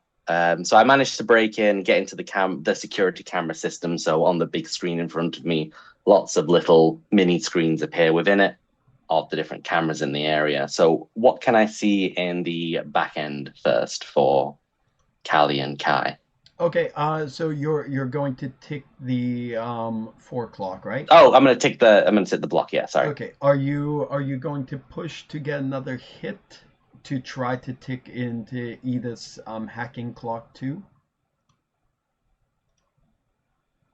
Ooh.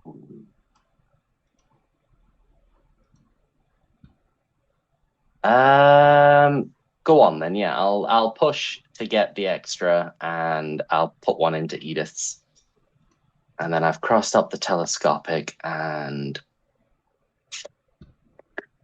screw it. Everyone else has a bullet. I feel sad. I'll take a bullet as well. Okay. So bullet for Bell, and you're also going to tick Edith's clock, right? Okay. So one more on there. Side, because you're helping from the opposite side. All right, so that one's halfway done, and then there's one more. There's one more shock, so the shock will go onto the threat clock.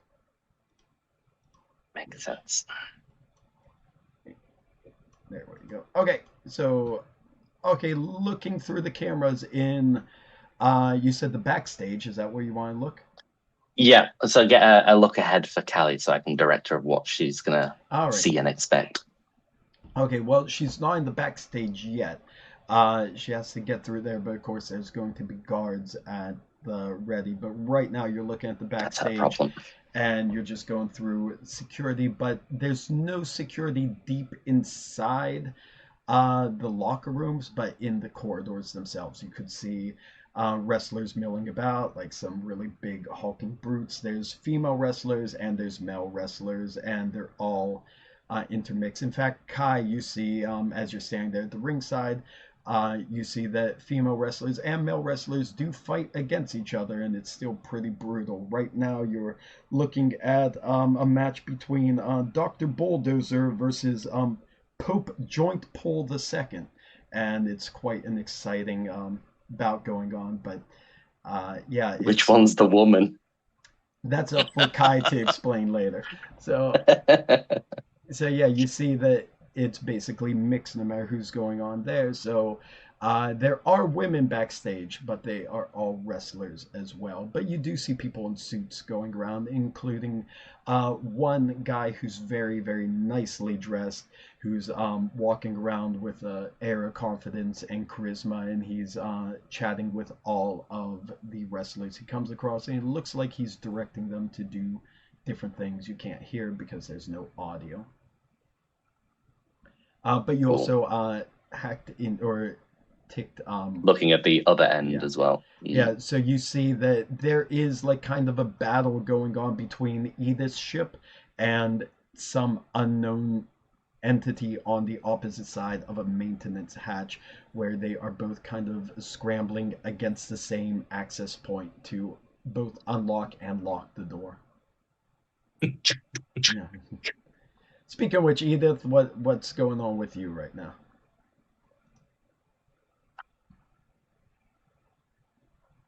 I am continuing to work on the hacking their ship.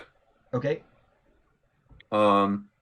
However, I when I saw indications that they had noticed me, I let my shift drift back around out of view, such that they wouldn't be able to tell who or what was going on. And so that's why I have not been doing as much in the last few minutes. And I've waited until I've rolled all the way back around to the other side, and now that they're back in view, I begin working on the hack again. Okay. Then let's see how that does. So let's see. I will once again. Once again, it's another jazz check, and as they come back into view, I adjust my red frame glasses again, and this time, my ship does not, or the console for the electronics warfare device starts flickering out, and so I kick the side of the console with my combat boots, and it flickers back into the screen I expect it to be, and I continue with the hack. Okay. So this should be the same as before, right? I think So 4 again? It sounds like Hmm? it, right? It seems like it. So let's see what we get. Okay. Okay. Pretty much the same as last time. So 1 hit, 1 shock. It says 4212 in the chat, but I see 4422 on the screen. I see Is that just me? 4422 on the screen. I mean, on my screen, I only see a Oh, wait a 4 and 2 2s. Okay, here's weird. Okay, on the GM side, Mm-hmm. okay, on my GM screen, I see a 4122, but on the player screen, I see a 4422. I think if the player rolled the dice, it's his. No, I mean, I have I two think we windows should count it open. as 4 So sixes. if I was, yeah, it should count as 4 6. That's the only good way to. Yeah, it's weird. So yeah, in the chat, it's showing what I'm seeing on the GM screen, but watching Yeah. it as a player, I'm seeing a 4 instead of a 1. I mean, on my screen, I only have 3 dice anyway. Yeah. So Same. a 4, 2, and a 1. Okay, well, either way, it's the same result. 1 hit, 1 shot. Yeah. That's just Yeah, weird. so I'm just I'm not gonna push this time. I'll just take the 1 shock and the 1 hit and call it day. Okay. All right. So let me take that. Oh, I forgot to say, of course, this your separate one would be, of course, a jazz clock because it is a analytical thing. So you're clearly already using jazz, but just in case. Mm-hmm. Okay. All right. Okay, so clocks are ticked. You're making progress. You almost have them disabled, but they are, of course, on their way in. Let's see. Kelly, Bell, Kai, while this is going on, he's trying to slow down the opposition, but what's going to be your next move? I have a rules question again. Sure. The Edith's clock goes away when we finish the objective clock, right? Yeah, For- all these clocks will go away as soon as the objective and or threat clock is completed. Then we'll start a new tab. Okay.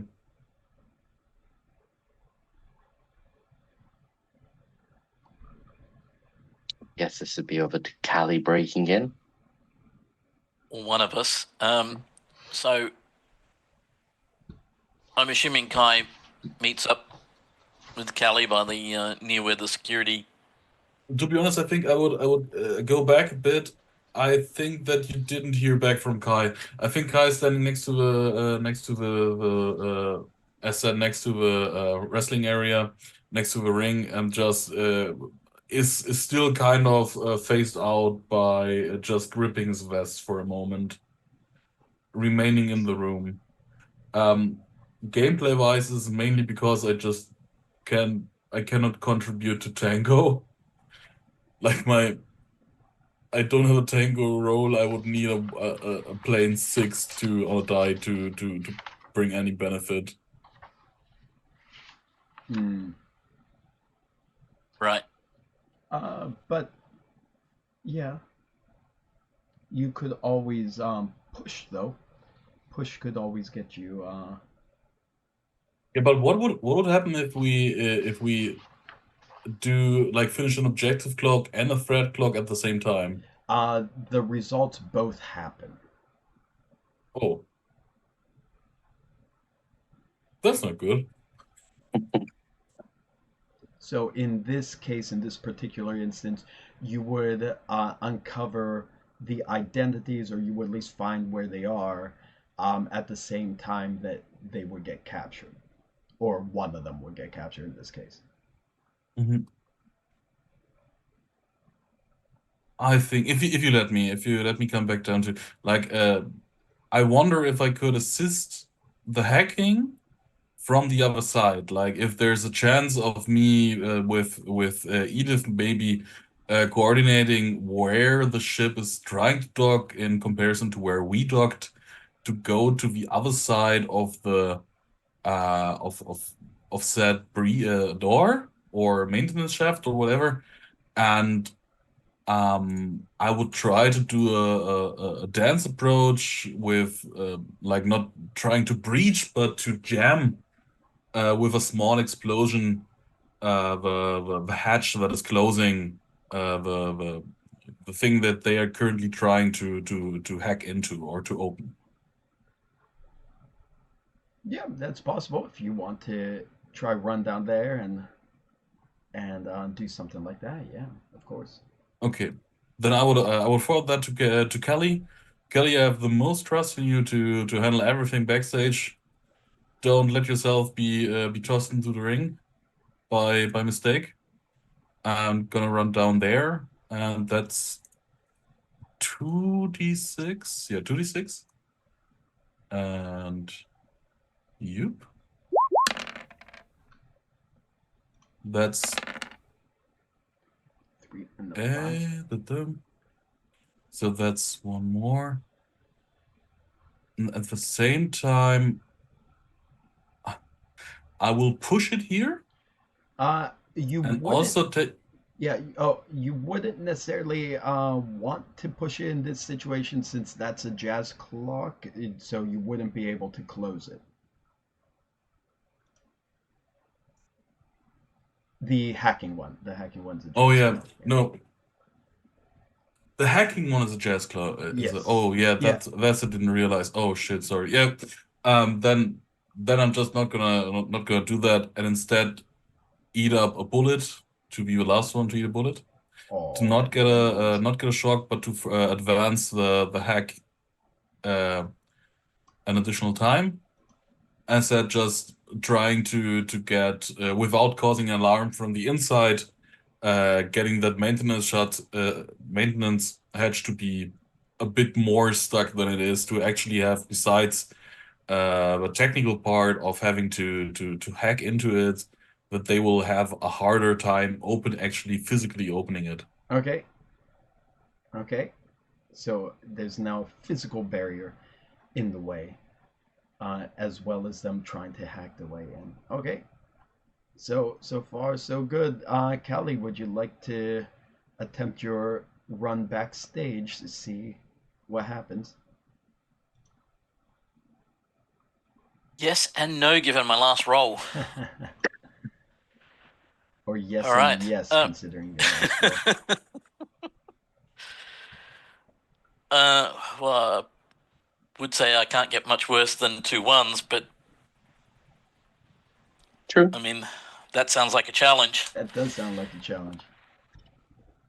All right, so Callie's going to take her newly acquired security pass and stroll on up to the staff entrance Mm-hmm. and try and get through with the security pass, first of all. I don't know if you want to do a thing there, but if she gets past... I'm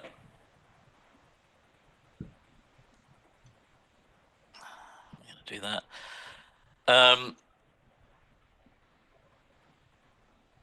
Is there so there'd be someone at this security? Yeah, there's a Point? couple guards standing there, making sure people going in are allowed to be there. As they see you approach, one of the guards, he holds up his hand. He looks very suspicious of you because clearly he's never seen you before. She before I approach and sort of do that unbutton the top bit of the blouse there to show a little bit of cleavage. Walk on up, do the head nod with the holding the tip of the hat, the old cowgirl hat nod, and howdy. She's holding up the security pass to show that she, unless it's obviously got a photograph on there. If it does, she'll sort of hold it in such a way that it covers the picture. Like, and go to sort of stroll on past as though, with all the confidence of, I'm meant to be here. Okay. So you do your little influence thing. Roll your tango then. Let's see. And this could potentially close the clock then. Okay. Is this going to be 2? It will be 2 because you're using your cowgirl hat mod. Not nervous rolling this at all. Oh, come on. I didn't even see It's that. not I've as got bad. your curse, David. It's yours. Keep it. I don't want it back. Okay, so it's a 1 and a 2 from what I can see, so that's no hits at all. But at the same time, you could gamble again by, as I said, hard wounding your cowgirl hat nod.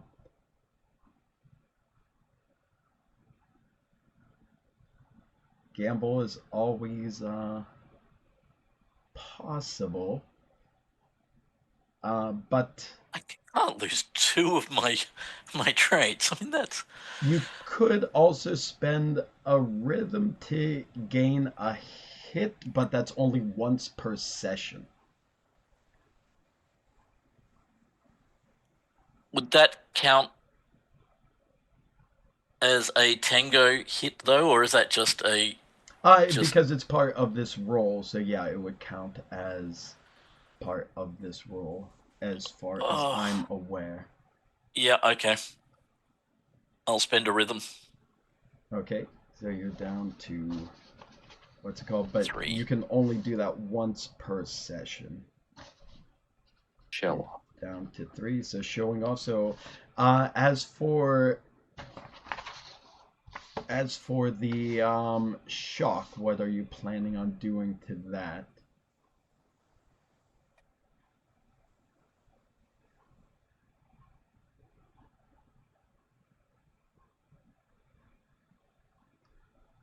I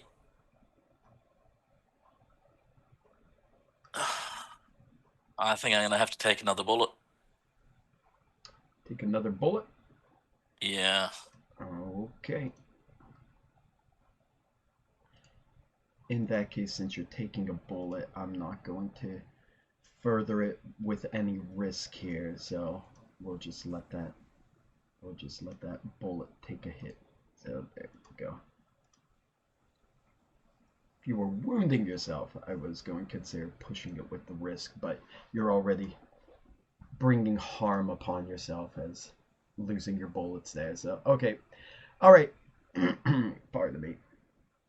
Okay, so it kind of failed, but you show off. So describe how you show off and get through. Well, like I said, as I approached, she sort of does the old unbutton of the blouse there, and she's just, she walks up there and does the cowgirl nod, which in of itself doesn't,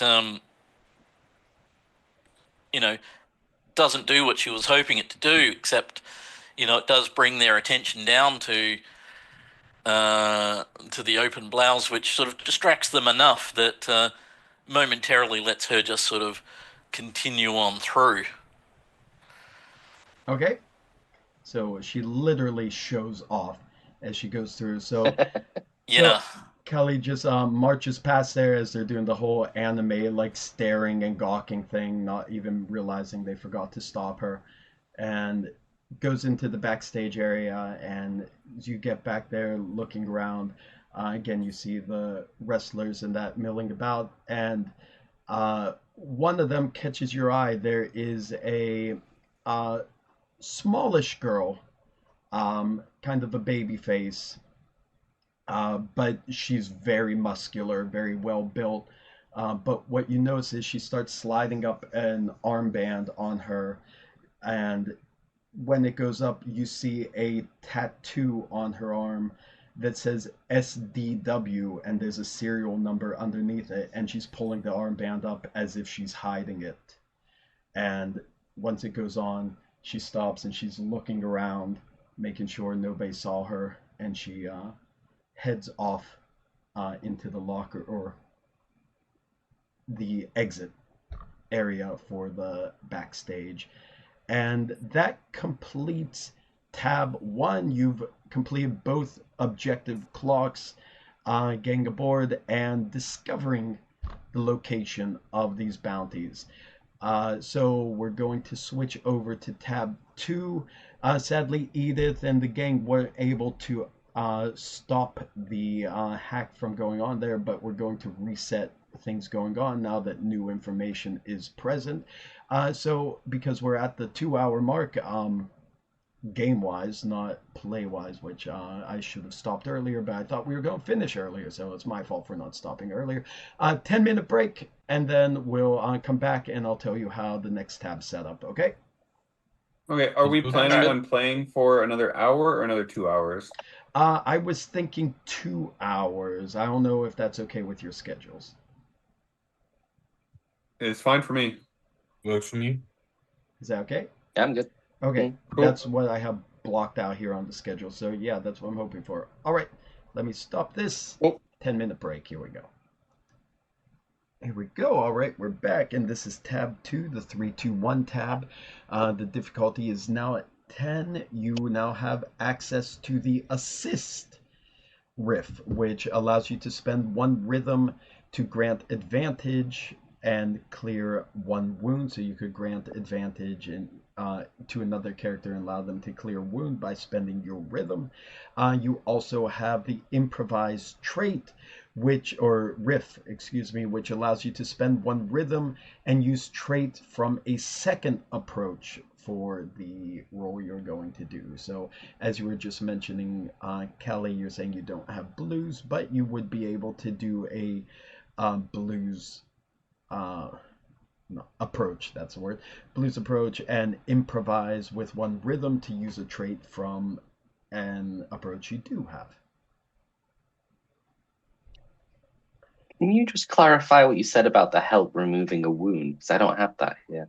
Let me see if it's clarified in the main rule book before we jump on, because I know I have the early version of the quick start, which is completely different. So let me just make sure, get everything done correctly here. Probably would be easier if I just went on to the other thing here. Let's raise my wrist. There we go. Assist. So yeah, you grant advantage to another bounty hunter, and then you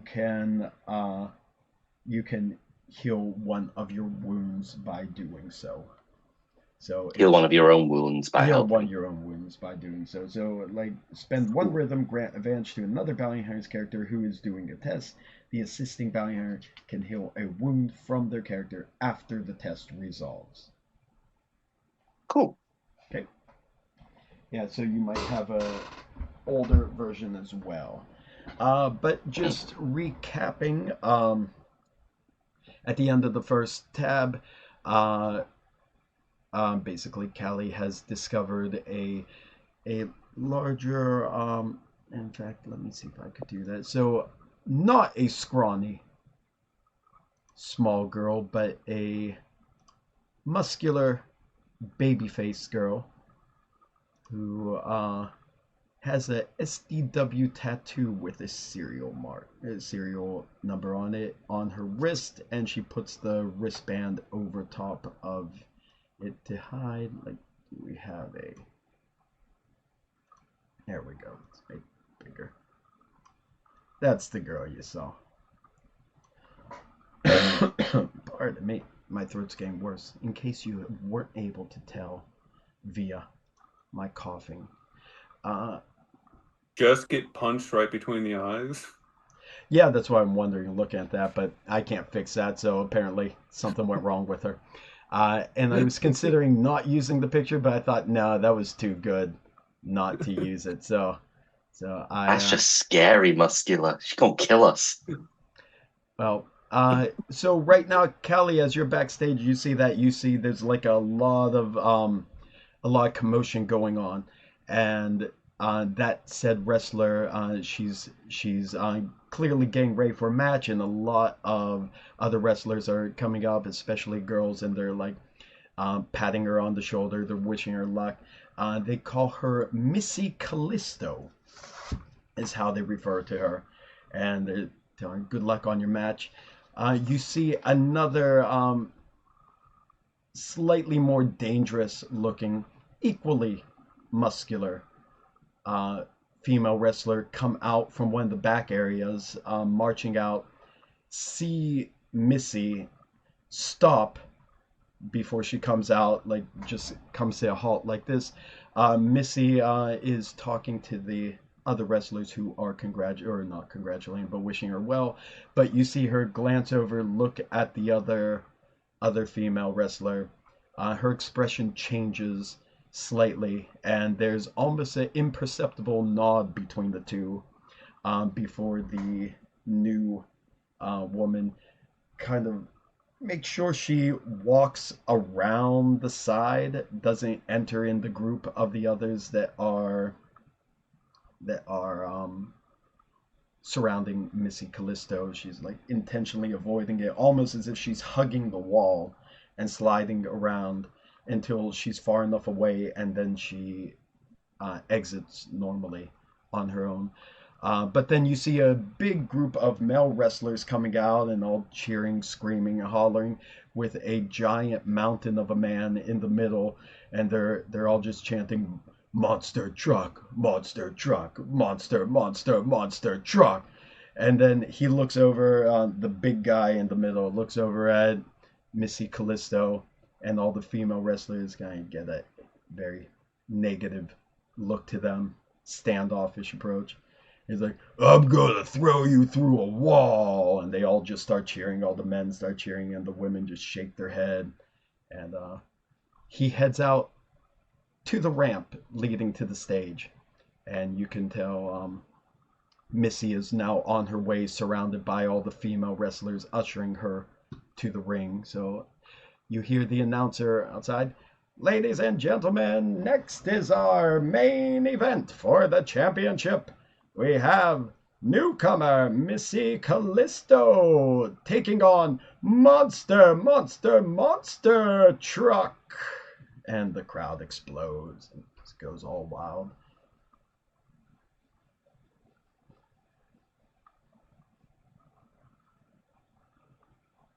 Right.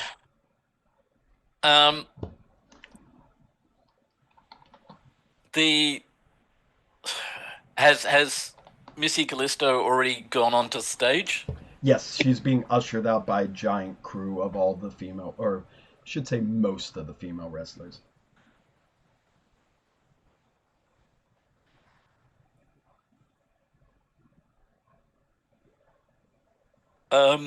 Right. I let everyone know what's going on. Thoughts? So Well, They will snap me in half. I'm gonna ask. I'm gonna basically, Kai's gonna sit there and be like, "Kelly, do you want me to come backstage, or would it be better for me to go to the ringside to see what is happening?" Like, different question. Kai is asking Kelly, is there a possibility to see the ring from backstage? Or is that just completely cut off? Is the stage visible from back here? You would be able to peek through the curtains and watch the match if that's what you're doing. If that's what you mean. So I'll pass that on. Okay, so what Kai's gonna do is Kai's gonna the second that you stated that one of the sisters was a wrestler that is backstage. Kai still standing at the hedge, seeing if he can jam it, was like, oh shit, she's gonna get beat up, as in Kelly's gonna beat up, and started sprinting towards the backstage entrance where you pointed it out to be. And when he gets close-ish to the door where we had established that there would be guards watching, he's gonna do a dance approach, slipping on his brass knuckles, and just gonna try running past them, being like, "Oh shit, I'm late for my match." And if I understand that correctly, I'm gonna now roll. Oh yeah, I'm also showing my wounds. Okay. Gonna point out my torn vest for the guards, but that's still something I'm wearing, so I'm rolling at disadvantage with a base 2 plus 1 for the trade plus 1 for the disadvantage, so a total of 4d6, right? Okay, so you're doing. I'm sorry, can you say one more time? A dance approach. Dance approach, okay. While showing my wounds with my trade, the brass knuckles, which I slipped over my hands, throwing air punches to show that I'm a wrestler. Yeah. Okay, so yeah, needs to be backstage. 4 dice, yes, that's right. Okay. Let's see them. Because there's 2 dice now as the base for this. That's very nice. I, on one hand, pass the difficulty, and there, since I'm rolling at disadvantage, oh, that's still -4. I'm not passing the difficulty, but since I'm rolling at disadvantage and I rolled a pair, that still counts as a hit with the against all odds, or against the odds groove. Hang on, let me just see if something's different on your end, making sure the things there. It would, but because it's disadvantage, you're losing that second 4. Oh no, I thought that was before I lose the second 4. No, that makes more sense, sadly. So that is that would not count, so that would be no hits currently. Okay, but I still in this case I pass the roll. You only have a 9. Yeah. The difficulty is 10 you now. would. Yeah. Okay. But I mean, this roll right now would result in 0 hits and 1 shock, right? 1 shock, yes. And I can turn it into 1 hit and 2 shocks. Yes. By pushing. Which I would like to do. Okay. I would push. Okay. And wound my brass knuckles. Okay. To further like one in the objective clock to further 1 space by also getting backstage by kind of just brute forcing my way past the guards. Okay. So they're all confused, and a lot of the guards are actually kind of interested in the match that's going on too. So they're probably caught up in the excitement of it and kind of caught off guard by you rushing through. So like, oh, okay, wrestler, he's late, but the match is going on out here, whatever. So yeah, you managed to somehow, in the confusion, get through there. And what are you doing with the shocks? 1 shock, I'm gonna wound my brass knuckles. Okay. And the other shock is up to you, right? Okay. All right. So then I'll just add it to the what's it called? object or the threat clock for now. For understand, like I can only hinder one shock, right? No, you could I do can only another take off one bullet. shot. You could mark one of your bullets. That's something for later. Okay. Yeah. Okay. So it's 1 wound and 1 bullet. So for a maximum of 2 shocks. Okay. All right. So he's forcing his way backstage. You get backstage, and I believe Kelly is still back there. Kelly, are you looking out the curtain?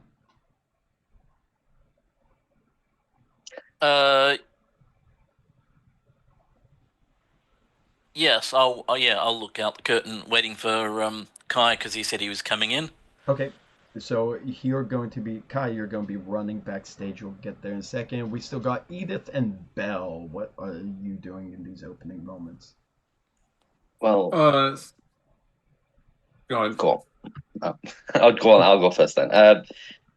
If Callie relayed everything that she saw, including the other person coming in with the slight nod, then Belle will be trying to follow that person on the cameras. Okay. And also suggest that maybe one of Kai or Callie should follow that person in a bit, but he's going to try and keep a track of her on the cameras. Okay.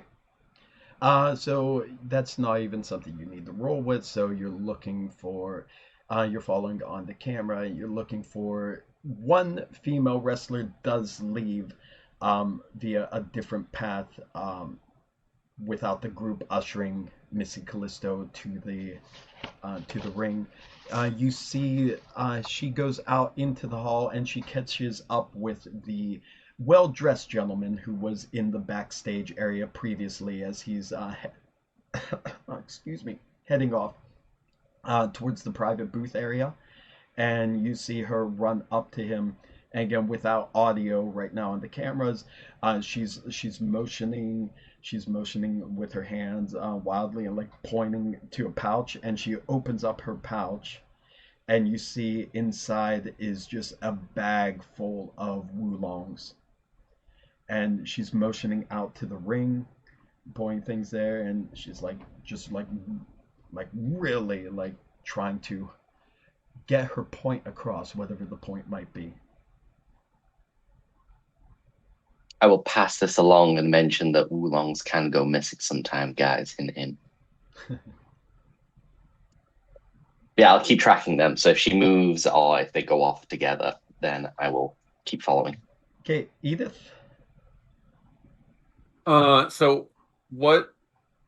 I understand that my track disappeared because we went to another tab. Yes. And so narratively, how does this work?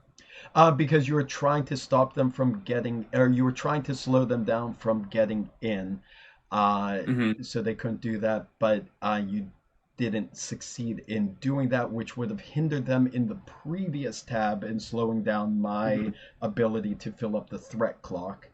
But since you did not do that, situation has kind of changed. So narratively, what I will say in this case to do that, since Kai's not there anymore, so I'll just do it for you. While you're still sitting there programming around and thing, you know Kai has the door kind of barred off on the other side. You think, okay, well maybe you got them slowed down enough in 2 different ways. And looking out your viewport, you see that on another access port, there's a secondary ship that's already attached, and you don't know how long that's been there, but it has the same kind of make as the one that you were trying to stop that you had all your focus on. Okay. Well, then on our radios, I inform everyone that they might be having additional company as there's a second unknown ship, likely corporate ship. And on this second one, I'm going to so I'm gonna prepare a so rather than trying to slow them down, I'm going to start putting together a package so that when they try and move again, I'll be able to stop them easier. Okay. So I'm essentially building a profile of their ship and their electronics so that I can have a customized, a much higher effective package to disable their ship when they start to move again. Oh, okay. So you'll be basically studying it from the information you got, right? Yeah, yeah, Okay. Then that's nothing you need to roll on. That's just something you're typing in. I'm sure you could relay that to everyone. yeah. Okay. Uh, Back to who are we missing here? Oh, okay, we already did that. So, Bell, just real quick, one final follow up as that's going on. You have on the camera what you see with the other wrestler. Eventually, you see the well dressed gentleman. He turns and looks over at a worker that's like hurrying around from booth to booth, and he waves him over.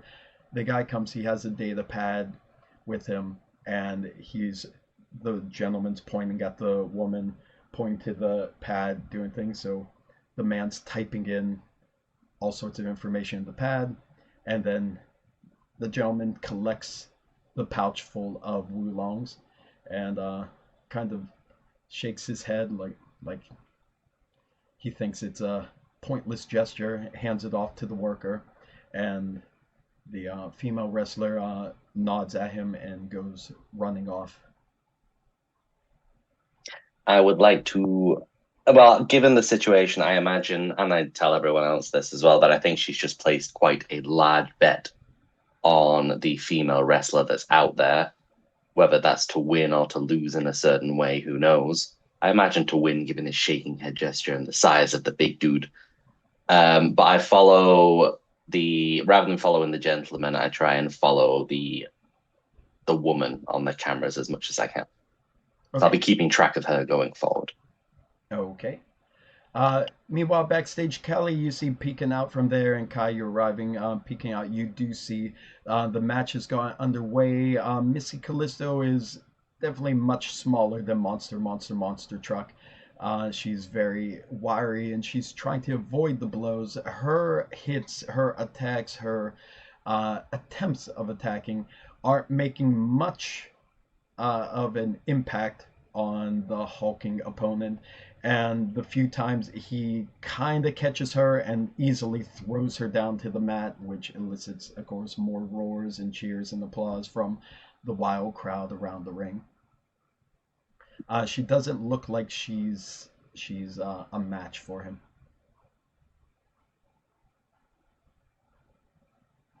Kai, you're back there by now too.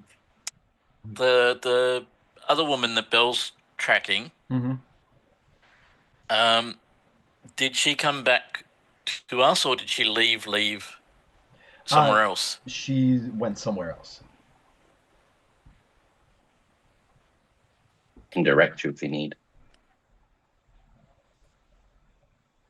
Kai's gonna lead over to Kelly and is like, thank God, I just hearing over the voice comes, I was expecting the big guy to tell you that he was looking forward to throwing you through a wall. And looking at the match outside, at least she will be pretty beat up, and I assume easy to catch when she's done. Do you want to go after the other lady, or should I go?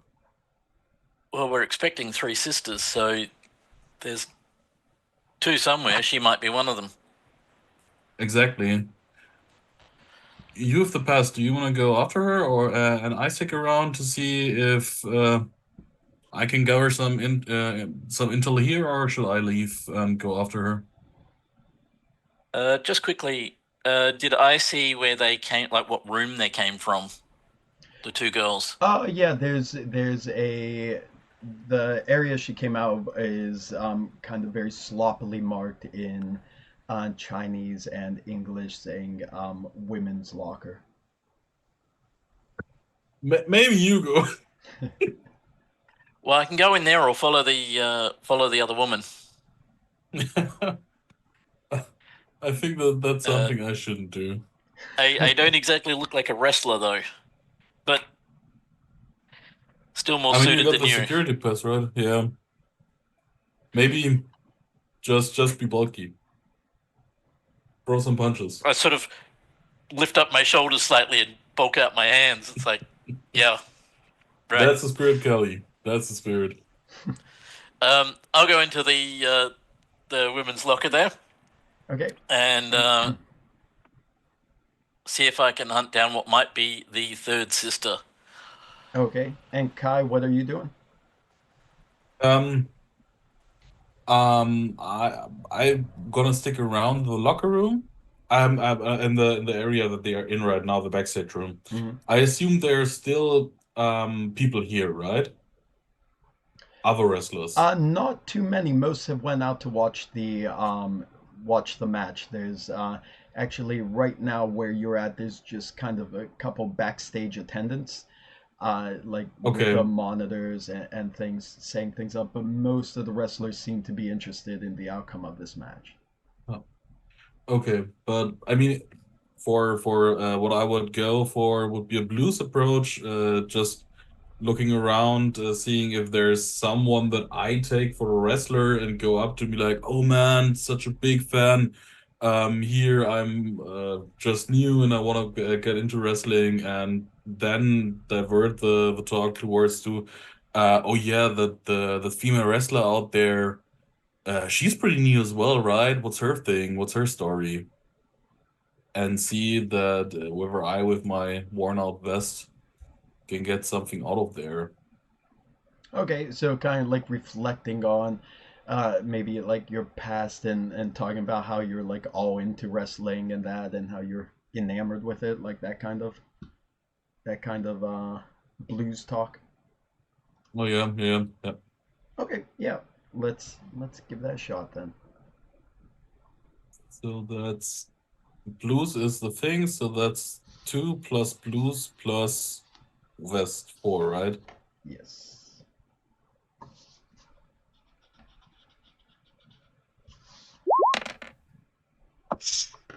Double. Oh, wow. Double sixes as well. What the hell? So that's Okay. 2 hits and 2 misses. 2 hits and 2 shocks. 2 hits. Can't and you two do shots. something about the doubles? That's 3 hits now. No, that's No, only if I have disadvantage. Okay. So I'm gonna advance the objective clock twice. Okay. Let me advance that twice for you. And I'm gonna take another bullet. Okay. Move up 1, 2. There we go. Taking another bullet. Let me do that. I'm gonna hand the last shock over towards you. Okay. That's your second bullet. That's there. All right. With the second shock, I will advance the clock by 1.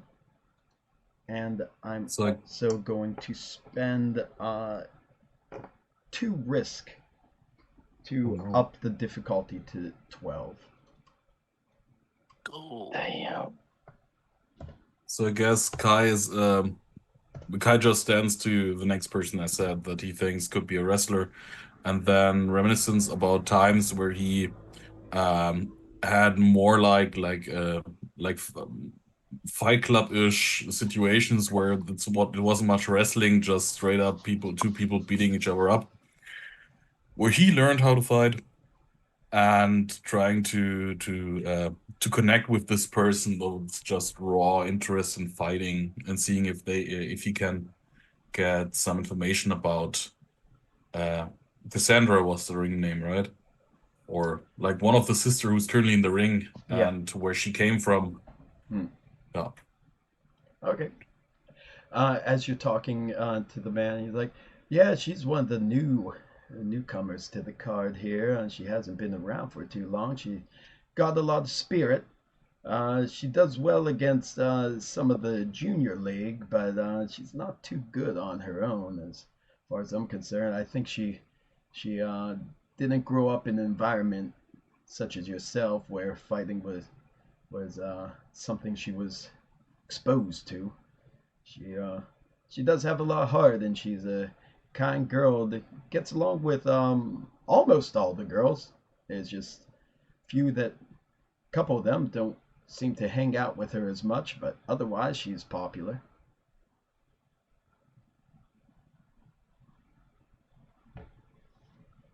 Cuckoo. Ask about the ones she doesn't hang out with, says the wind. I didn't fully catch that. I'm sorry. The wind says, ask about the ones she doesn't hang out with. A bigger gust of wind comes through. A bigger gust of wind howling through the corridors. Yeah. What about the ones she doesn't hang out with? Oh, yeah. Which ones are those? Oh, they're just a couple of the other new ones on the card. They arrived shortly after she did. Yeah, they're a different lot. Well, Dakota, she's well, she got a chip on her shoulder. She doesn't really talk to too many people, so that's not odd. But I always felt like she had an interest in Missy. The other one, Titania, well, I don't know. I think if I was Missy, I'd be glad that some hulking beast like Titania didn't talk to me. She's pretty formidable, if you know what I mean. But yeah, they're the only ones that they don't really spend a lot of time with each other. Everyone else kind of gets along. It's strange they get along with the others too, but those three you just don't see them mixing. Dakota and Titania, eh? Is any one of those two currently here with us right now? He looks around like I don't know where Dakota ran off to, but I don't recall seeing Titania leave. She's sort of one that catches the eye when she comes through. Okay. Thanks for your time. Very big fan. Descriptions. And I'm gonna stand a bit to the side and be like, Kelly, you're going after Dakota. And for the rest of us, I assume that the three sisters are named Dakota, Titania, and I'm blinking on the last name. It was Callista, Missy wasn't it? Callisto. Missy Callisto. Those are most like this could possibly be the three sisters wrestling aliases. If they actually all three went into wrestling. Is that Dakota like the state, by the way? Sorry. It is Dakota like the state. Okay. At least those are the only girls with whom Miss Callisto is not interacting nicely. You know what they look like? Titania is apparently very big, and Dakota was described as just having left, so I assume this could be the woman you're after. So all right. So in the locker room there. Oh yeah, you went into the locker room, not out of the stage, right? Oh yeah, Yep. sorry. Okay. Okay. All right. Yeah, you're heading into the locker room, and you do hear some sounds coming from the other side. Sounds like the clanging of metal, like weights being lifted. All right. I just want to get a visual on people to start with.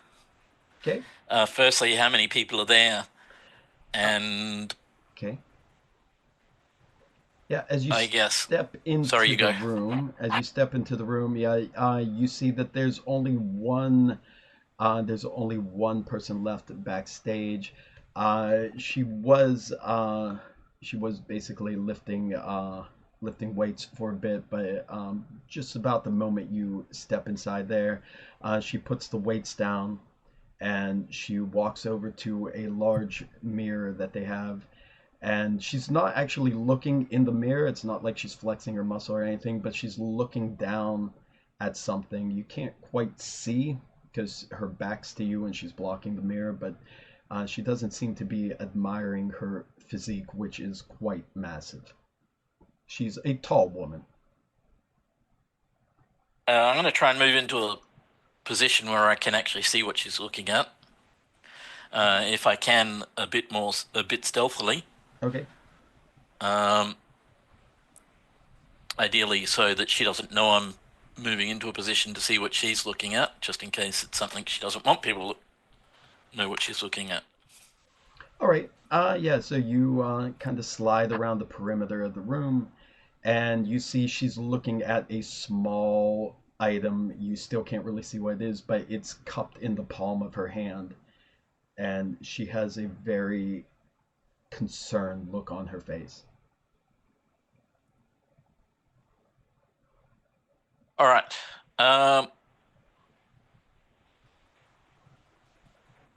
Did we have an idea of who this one might be? With this, I think we worked out Dakota was the one. This would probably be Titania. Yeah, that's yep. If Okay, you- cool. That's- Obviously, I just mixed it up. Obviously, when the locker room, I would be more directly talking to Bell that the woman he saw might be Dakota. Yeah. All right. I will take a deep breath and take a few steps towards who we think is Titania. Okay.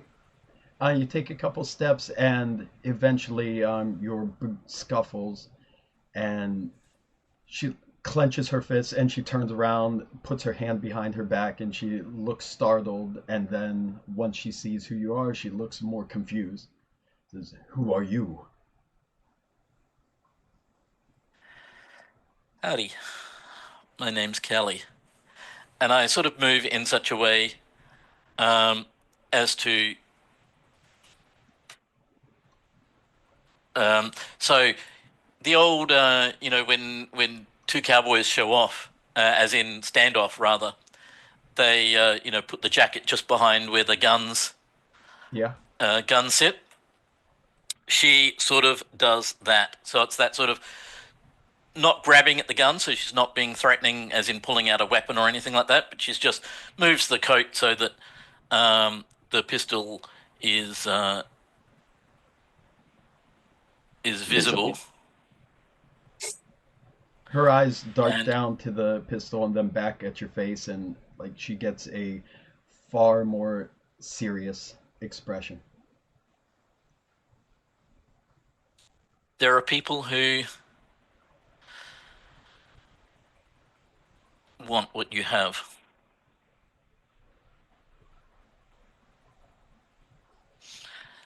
There's a few ways that this can go down. I would like it to be nice and peacefully. We are not going back. Again, it was for... the bounty was for the girls and the item, not just the item, correct? Correct. Okay.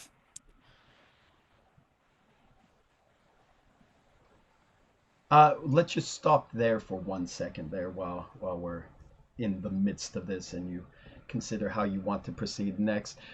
Edith, while you're sitting there monitoring, programming everything into your computer, the first ship that you were trying to stop, you see it detach and back away from the station. The door still seems to be completely shut, so you never let these ones get through.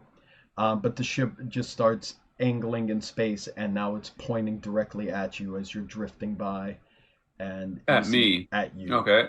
And the jets kick on in the back, and it starts coming towards you. Oh, that's fun. And my character says that out loud. Oh, well, that's fun. Okay. And with a grin on her face, pushes in kind of one smooth motion, knocks the console out of the way for the electronics warfare package, and scoots the chair forward into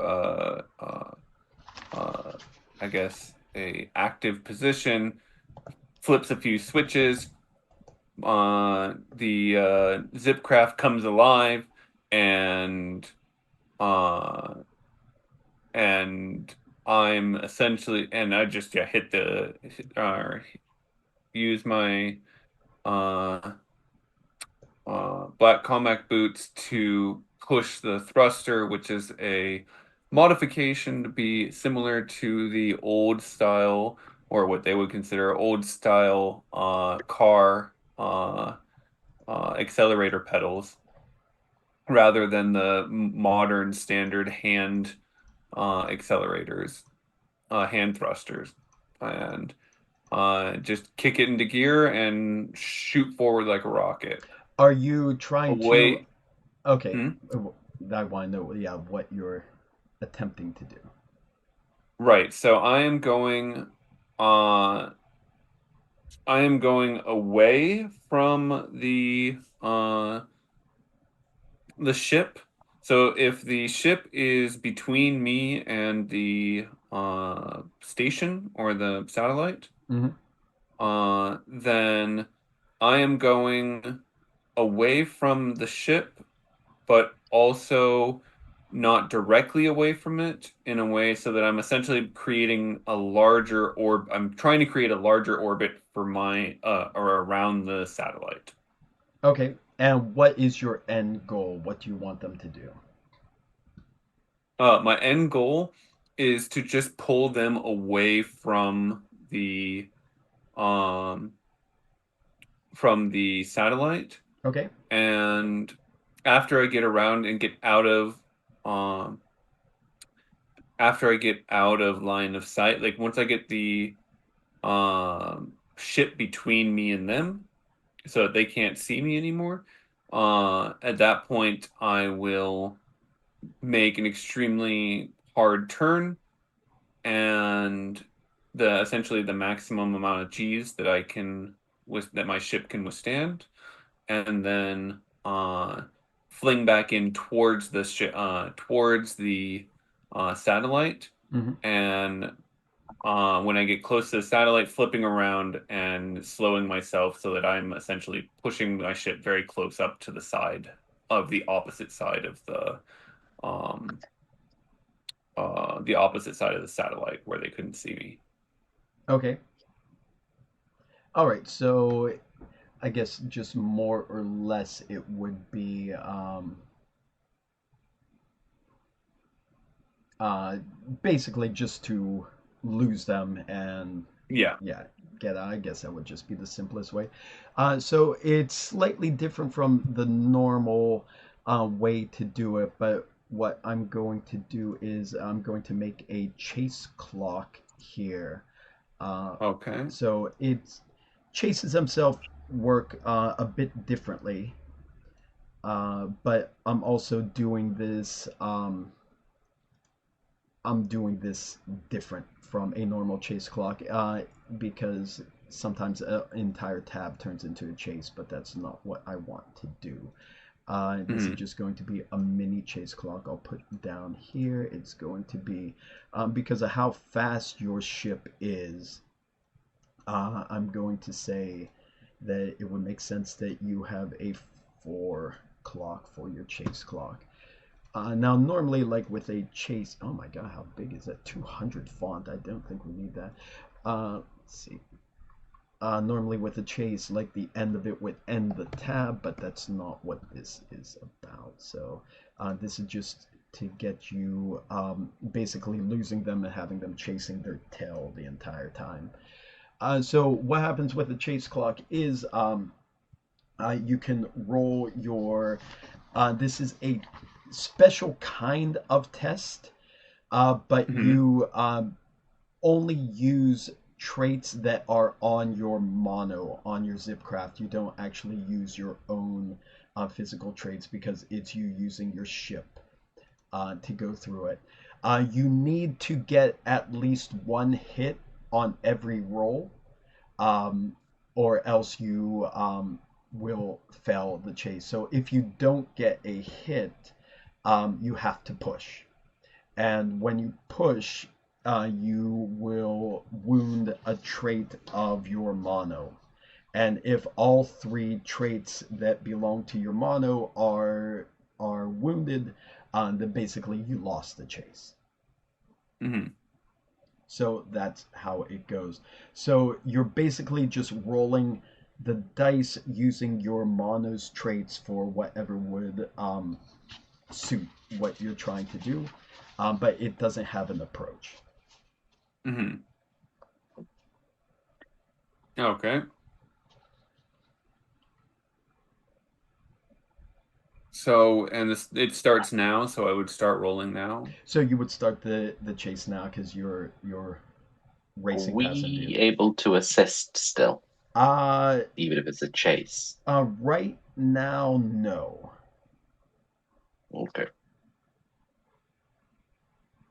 But you do have your X99 engine, which I imagine would be a trait that would apply to this.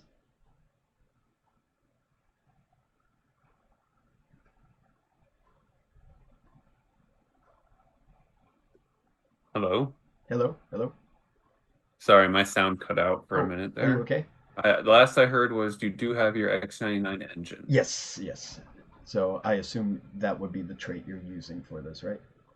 Yeah, yeah. Okay, so that would be 3 dice for right now, and I don't think there's anything else you could roll at the moment. Okay, so just 3 dice. Yeah. 3d6. Okay.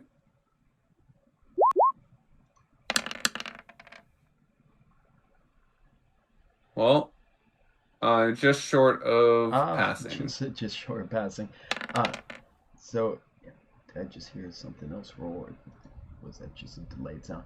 All right, just short of passing, but again, you must push. You must get a hit because it's a chase. So Okay, well then I guess that I push. okay, yeah. Is there? Yeah. So yeah, I guess that's what I have to do. Yeah, so that's an anti-electronic suite. I imagine would be the one you want to wound instead of. Yeah, Okay. will do. Now, for that, you do have a hit, but you added 2 shocks. Do you want to lower the difficulty, or do you want to push the chase? I guess I will push the chase. Okay. So we'll just mark that up by 1. Okay. And I don't think you would want to wound your engine, or that to remove that die for you if you're trying to lose these people, right? Yeah. Okay. So for the what happened there? For the other two, what's it called? Shocks. I'm just going to bank as risk.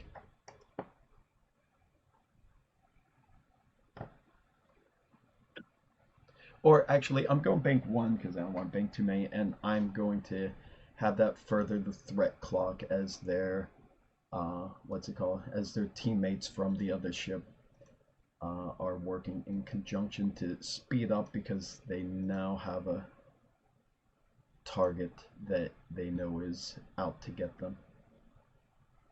So just those 2.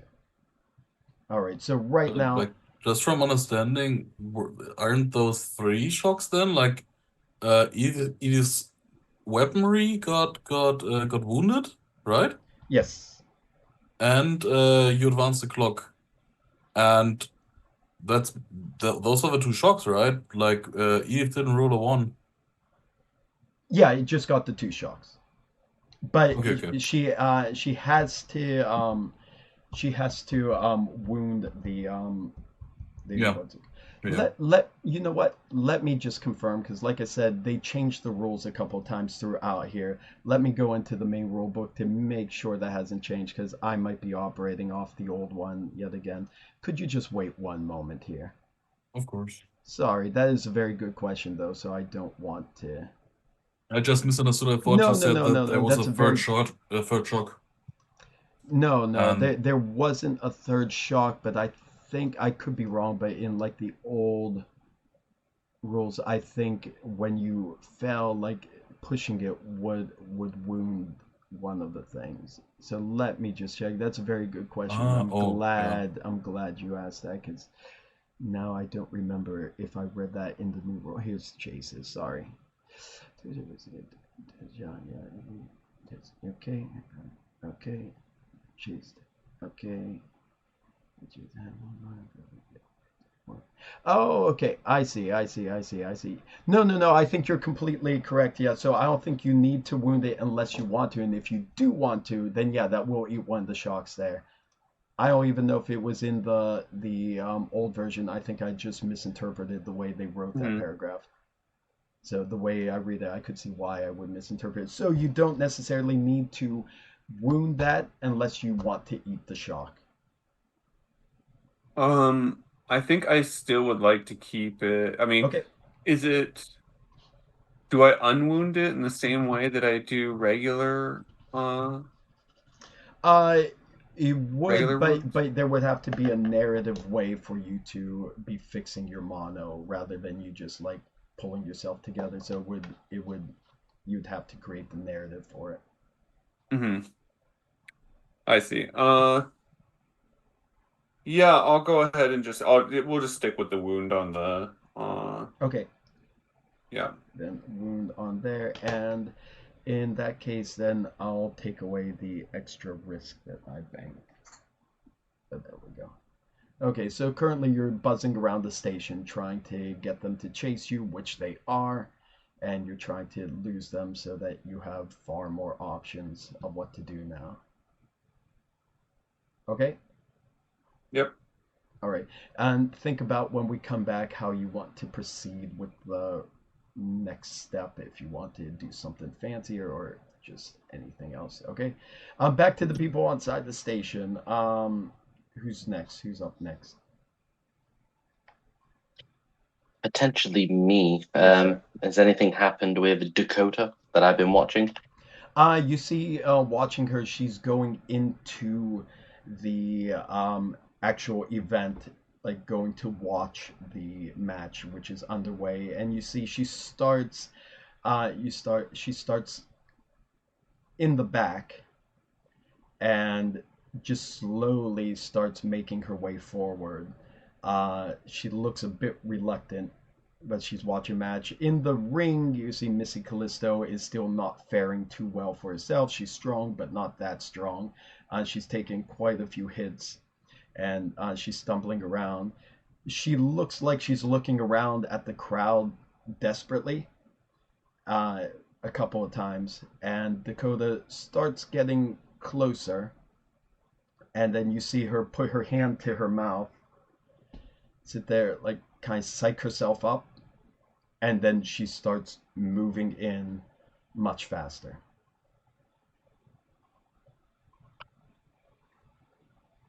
Okay, I will relay that to Callie. Oh no, Callie's busy at the moment. Well, I'll relay it to everyone and then tell Kai actually he might want to get down to the arena.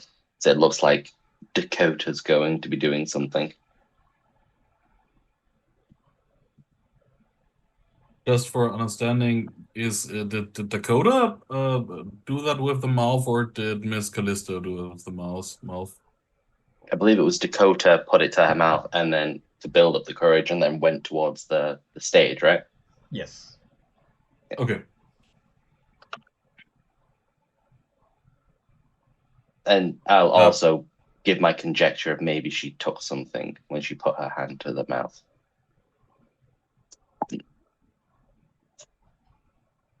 Yeah. Okay. Kai would.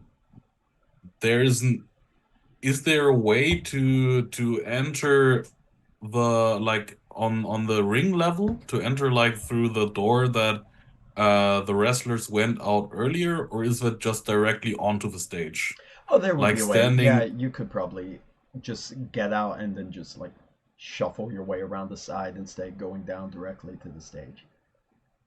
Yeah, so Kai would go out and just stand like close-ish, like in a most best case in a kind of like that he's not obviously there where he's not supposed to be, but stand, I don't know, close-ish to the male wrestlers who are supporting a monster truck, and just look what's going on in the ring, preparing for Dakota to jump in, I guess. Okay. So go out and watch what's happening. Keep an eye on Yeah. on everything. Okay, as you see Dakota getting closer to the ring, uh, just watching the match go on, everyone's screaming, cheering, crazy. In the ring, Dakota gets closer. Missy Callisto does not even look over. She doesn't even see Dakota. Her back's to her, but you just see like this, like kind of like rejuvenation in Missy, and she pops back up, springs up once she gets knocked down, and now she like has another burst of energy, and she's Mhm. rolling and dodging punches, and she's hitting a bit harder, but then monster truck grabs her from the back of the head and then throws her face first into the mat. Blood comes from her mouth, but she seems to have like second wind, and she pops back up. She's wiping the blood off, and she's coming back for another go.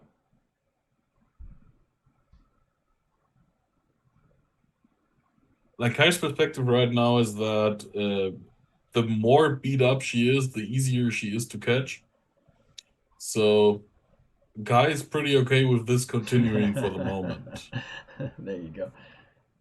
I also did 2 of the last 3 rows, so I would be okay with someone else taking more of a center stage right now.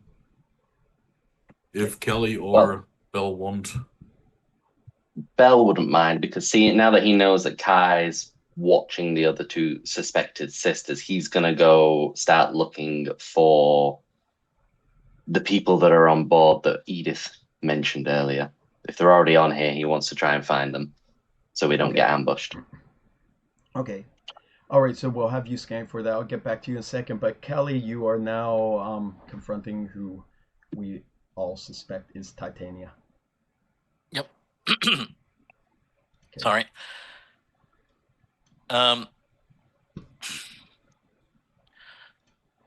There are others on station right now. You might not want to come, but whether it be us who are willing to take you kindly or the others who won't be so nice, you and your sisters have gotten yourself into a pickle. We didn't get Let us into help you get out of the anything. pickle. If you're going to help us get out, let us escape.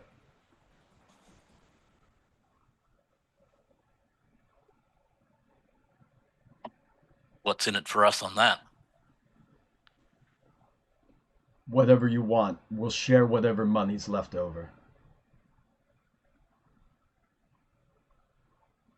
I'm assuming you guys can hear probably that through whatever communication we've got.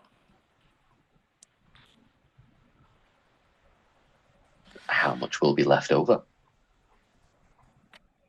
Given, and they tell her the bounty is this much, so what can we benefit?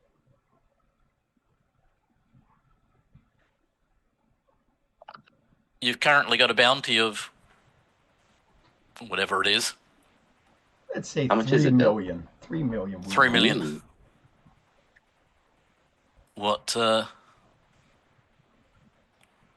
What can you offer? You let me get out to the ring, help us out of here, and we'll just give you whatever we can.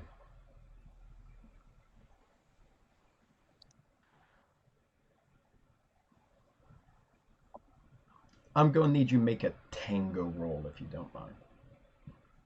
If you're trying to get her to listen to you, unless you're trying to do something different. That's your call. But currently, the way the conversation's going calls for a tango. I'm trying to do it peacefully. Okay. I mean, Callie's instinct is to go to guns, but I don't think that's going to be useful in this situation. So that would only be that would only be 1 dice, would it not? No, you got 2 dice to roll for tab 2. And let's see, I'll let your character sheet. Of course, it's always the last one. It is a tango. Did you wound your cowgirl hat, Nod? No, I didn't. So you still have that.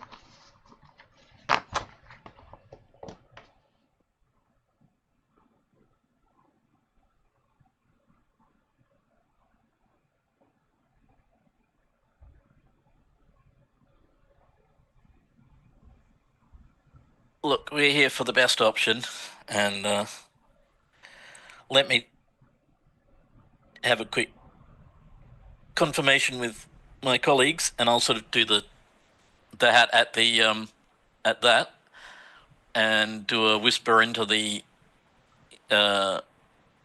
piece of what do you guys think? And damn.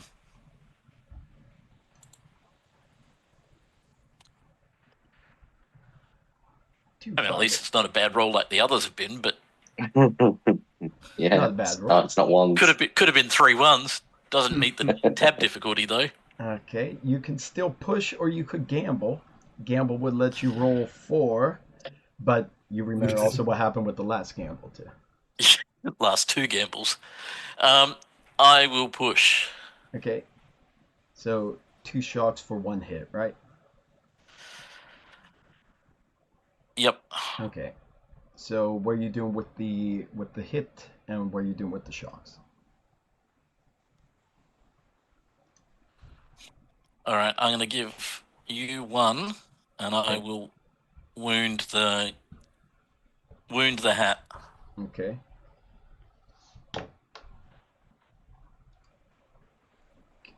Okay.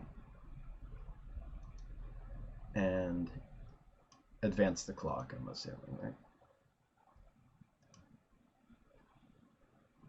Or are you lowering the difficulty?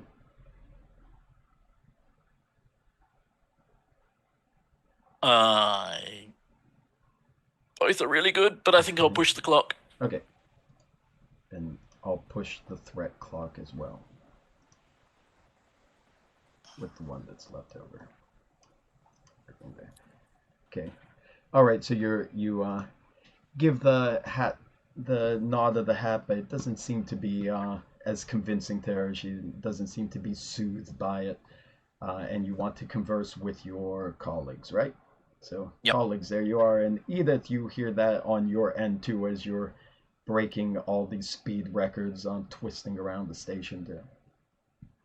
I don't know if they know what kind of dire straits you're in, but you're still hearing this. Well, Belle says, ask her how much they just bet on Missy winning.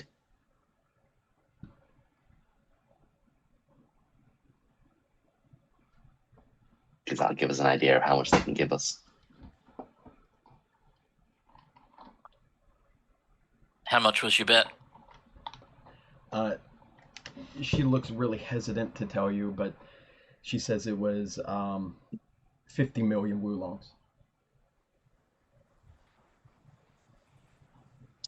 Is that how much she bet or how much they How win? much they would win. Oh, okay. How much she would win, yes. When that number comes through, Kai is just standing at the side of the ring and just goes into a like having to cough heavily over how hard she's getting beaten up right now.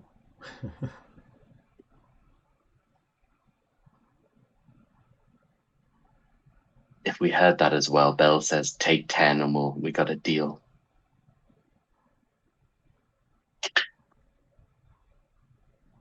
Anyone else responding?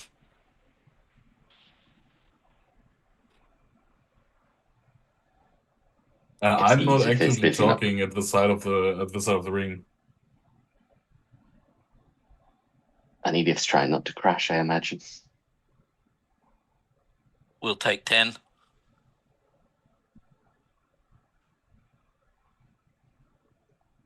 That's what you're saying, right? That's the only. Yeah, yeah. Belle's the only one that responded, and so that's it's more than what we were looking at. So yeah, that's fine. Then you need to get me to the ring.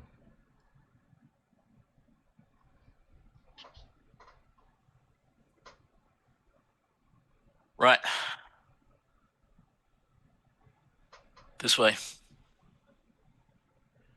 Okay, I'm going to add a new thing there for a second, but real quick back to Edith. You heard this all in your ear as you're buzzing around there. What are you going to do?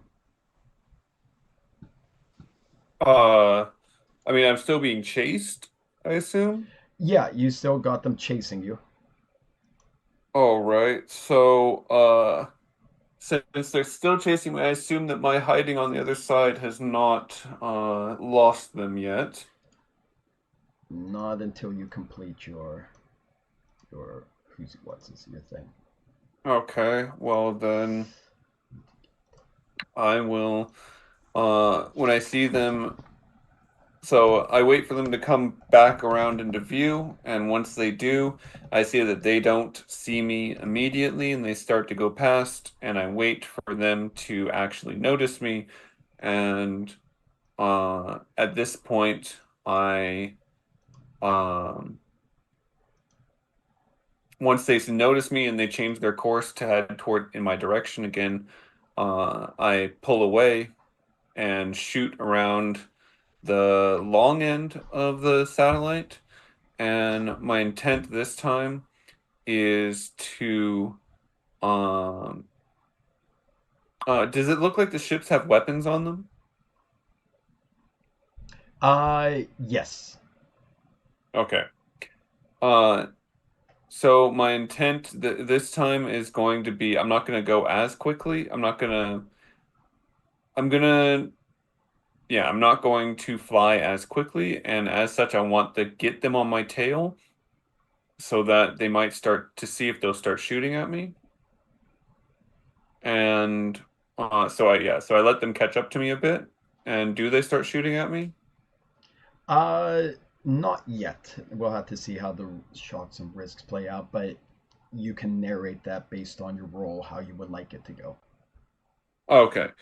Well, my end goal is to be lining it up so that not this roll, but possibly the next roll, once I've got them shooting at me, I want to pull out of the way and hope that their shots will end up shooting at their other ship. Okay, then let's do that roll, and then you can narrate the way it goes down. Okay, so is it 3 again? It would be 2 plus that trait, so yeah, that would be 3. Yeah. Okay. Well, no Halfway success. there. Hmm? Halfway there. Yeah, but that's yeah, not gonna cut it. But it's a chase, you said, so I need to push. You have to push, yeah. Yeah, so that means I'm gonna take 3 shocks. Yeah, because you did roll a 1. So Yeah. unless you gamble, which could be the what's it called, the if you don't get both hits in the single thing, then you hard wound the trait, which would be your engines. Mm-hmm. So you have a chance still for 2 with a brand new roll, but also bigger risk. So you could either Yeah, I would push. need to roll double 6s. And that's 3 shocks. It's 3 shocks either way. Well, Right. this one would go away. This roll would Ah, disappear if you right. gamble. Yeah, I'll just stick with this and do the 1 and 3, and the I'll just take 1 bullet, I guess, Okay. and then the other 2, I guess I'll take a wound Okay. on the engines. Okay. 1 more bullet, 1 more wound, and 1 left over. All right. So as the chase is going around, they're still inside, getting into position. So, to narrate a bit what happened, Please, yeah. when I was So I slowed down and right as they're starting to catch up to me, I went to start getting speed again, preparing for the maneuver to like, pull them into the right angle for shooting, or so that I'm preparing the ship to jut on a hard left, such that once they start shooting, it will all get out of the way and it will hopefully shoot the other ship. However, at that point, because of the modifications that were done earlier by Bell, the engine stalls. Good job, Bell. And that's where I'm left. Not like they haven't started shooting at me yet, but as I want to be able to scoot away very quickly as soon as they start, I'm panicking because my ship is not responding. Okay, that's a pretty dire situation to be in. We'll be back to that. All right, so Kelly, Bell, and Kai on the station. So you have a new mini clock there. Help the sisters. Titania would like to make sure that she gets out to the ring right now, and you also have the learn the sisters' secret as the completion. Either one of those will complete the objective clock for you. This is now a new possible objective. The help the sisters. yes. Sorry. What area is that? Is that still blues?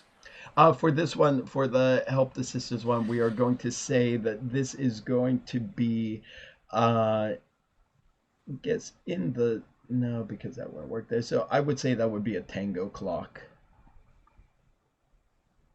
Right.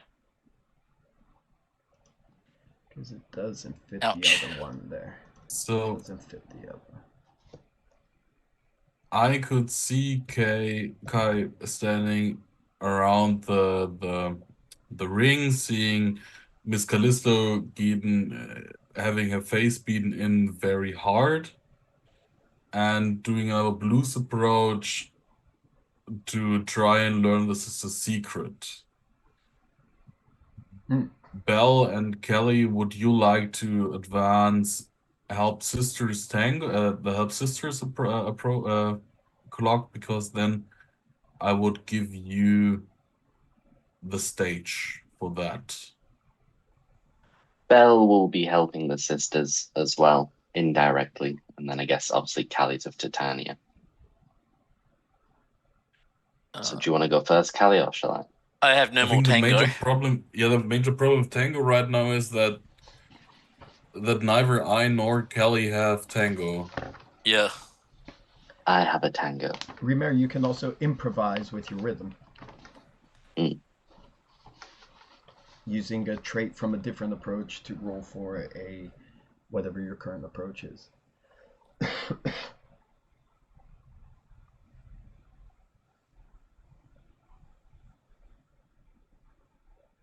I'll also say, Bell, since we're so close on the threat clock, looking on the monitor, you see a couple of figures like kind of lurking in the shadows. They're the ones you were trying to track going through the station.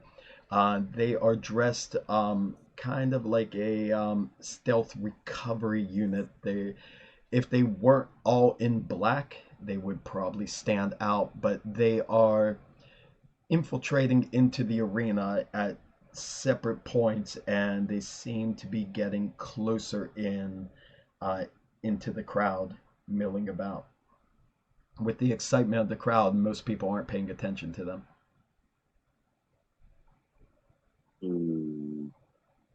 I will relay that along to Kai in particular. Okay, I think that Kai would then do a blues approach and think that maybe we can help the sisters in the next. What's his face? In the next tab. Let's jam. She's not trying to throw the sisters on the bus, but just really thinking, why would she stand in there? Why would they bet so much money on that? Think about the old days. feeling his vest, his torn vest right now, and seeing if there's something, any way, shape, or form that he can come up with why they would tackle this situation the way they have done, with a blues approach, Okay. Well, which would mean Yep. a total of 3 dice. 3 dice, yes. And, yep. Ooh. And I will use one of my Nice. rhythms to make this a second hit.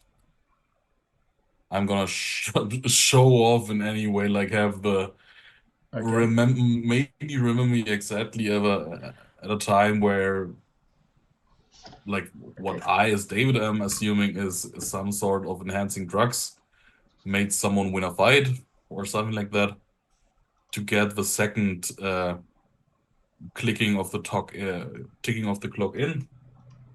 Okay. And So at the same time, sorry. I would put both hits into the learn the sister secret clock, Okay. and to negate the shock, I would injure the torn vest. So now I have a wounded torn vest and a wounded brass knuckle. Okay. Let's see, where's your torn vest? Oh, right. So torn vest is wounded. And also, yeah, I realize since we're on new tab, like all the values I put in for your rhythm on your tokens have reset. So I lost track. So you're down to 1 rhythm now, correct? I'm down to 1 rhythm and I use my show off. And you use your show off. So show off is done. And you burned off the only shock by doing that thing, right?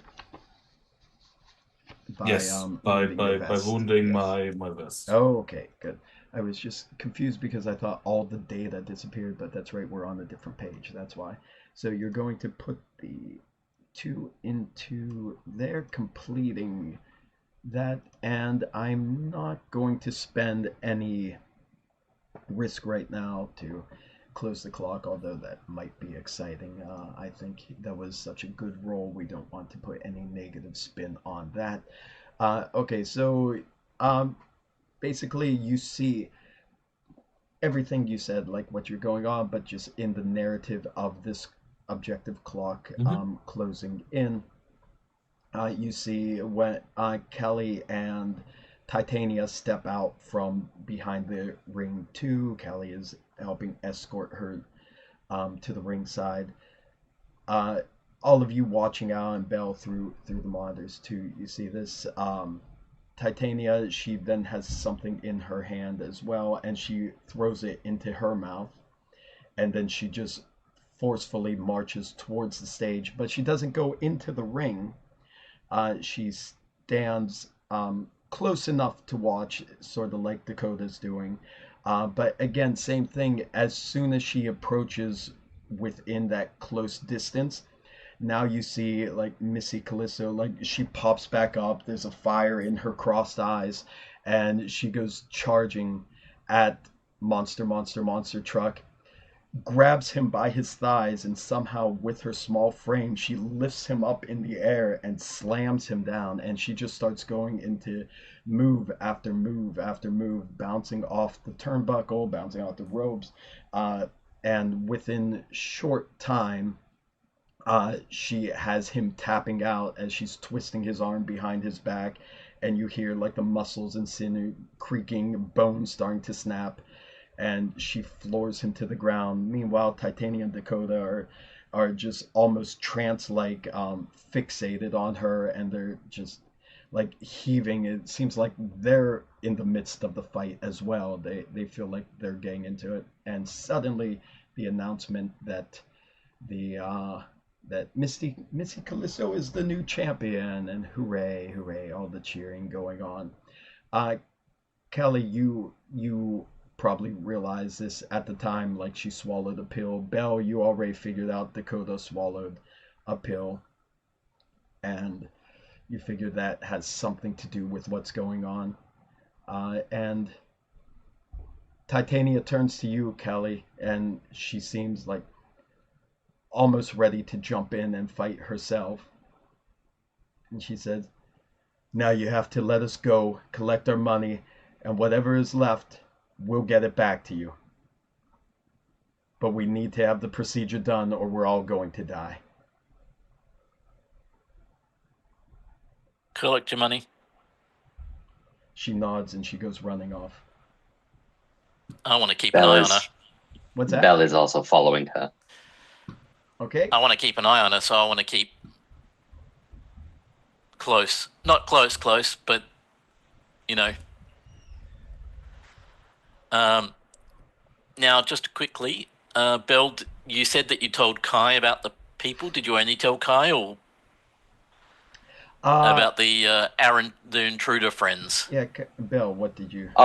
Did you? It would have been over the speaker, so Okay. everyone would have heard. But I was Everyone addressed heard. Cool. Kai at the time. Yeah. Okay. Oh, I'm on the wrong screen. All right, we're going to jump into the final tab. The what's it called? The Let's Jam. So, are you now on the help the sisters escape with the cash? Is that your objective you would like to do, or are you still planning on capturing them? I think help the sisters is where Callie would be. We're still getting a reward. 3. And I'm following suit. Okay. I'm all moving for myself for a fucking over the second. I can still corporation. hear you. Hang on, let me get rid of that. Monster truck, you're out. Okay, and there's also going to be capture sisters as a I look forward to finding out about Edith's backstory. She sounds quite fun. What would that be? And let's see here. The Come on. help the sisters escape would be well, we'll have to determine how you do that, but we're also going to say that is a rock clock as well. And the final threat is okay. As we're setting up, I don't know what I did there. I just typed that wrong. As we are setting up the final tab, the Let's Jam, Edith floating around on the outside. Let me change this here. Your engines are dying or dead. You're stalled, and you see this unknown stealthy ship approaching. As it's getting close to you, you know they're probably going to open fire first, but suddenly they stop where they are, turn around, and they start to race away. Oh, okay. So does that just wipe my chase clock out then? You're no longer in the chase. Okay. And well, you see why, as you're clicking around and on your sensors, there are a large number of police cruisers now closing in on the Miracle. It's just as your contact Dawn has said, the raid is coming in. all right. Well, then I am going to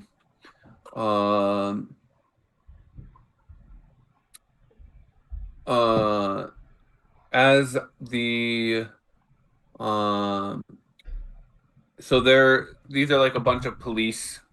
Yeah, I mean we saw them in the show quite a bit, like the police ships, crafts, and they usually have like the flashing lights and such. I mean, obviously they don't have sirens, but but yeah. So as I see that, I'm trying to get my ship back. I'm running through diagnostics, but it becomes much more difficult for me as the police lights and sirens and the combined with the dead engine of trying to fix the dead engine of the ship brings back bad memories, flashback memories of a similar situation previously. Okay. So I'm doing a show your wounds Okay. to try and get the ship engines back online. All right. And what role are you going to perform? So it will be a let's see, where is my character sheet? So it will be a rock roll. Okay. And as the pressure is mounting and the flashbacks are happening at the last thing I do is kick the console with my combat boots, and at that point is when the roll will happen. Okay. All right. So Bell would also like to help at this point, remotely trying to restart the ship. okay, that He'd makes be sense. jamming at this point. Yeah, we be jam. So jam is also the new riff that you have in this final tab, where he can spend one rhythm to grant advantage, and he gives his groove benefits to you as well. Plus, he gets a Okay. clear might- wound. I assume that the advantage cancels out my disadvantage. Yes. Yes. All right, so I have 3 dice base, and then his groove. Does that give me one, or? No, it turns any 2, 3, 4, or 5 into a 6 Okay. for one So I'm shot. just 3 on just 3 dice then, right? 4 dice now. Third dice tab, and now, you use yeah. it, right? Yeah, 4 dice. Okay.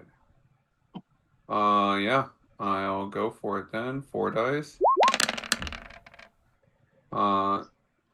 Well, I guess I could take the 1 shock to get another hit out of this. Okay. Mm. All right. So that would be 2 shocks. No, just 2 shocks. So because you didn't generate any hits on your own, so now you're Yeah. buying a hit with the shock We're- of his groove ability. I think Sorry that's to 1 chime shock. in.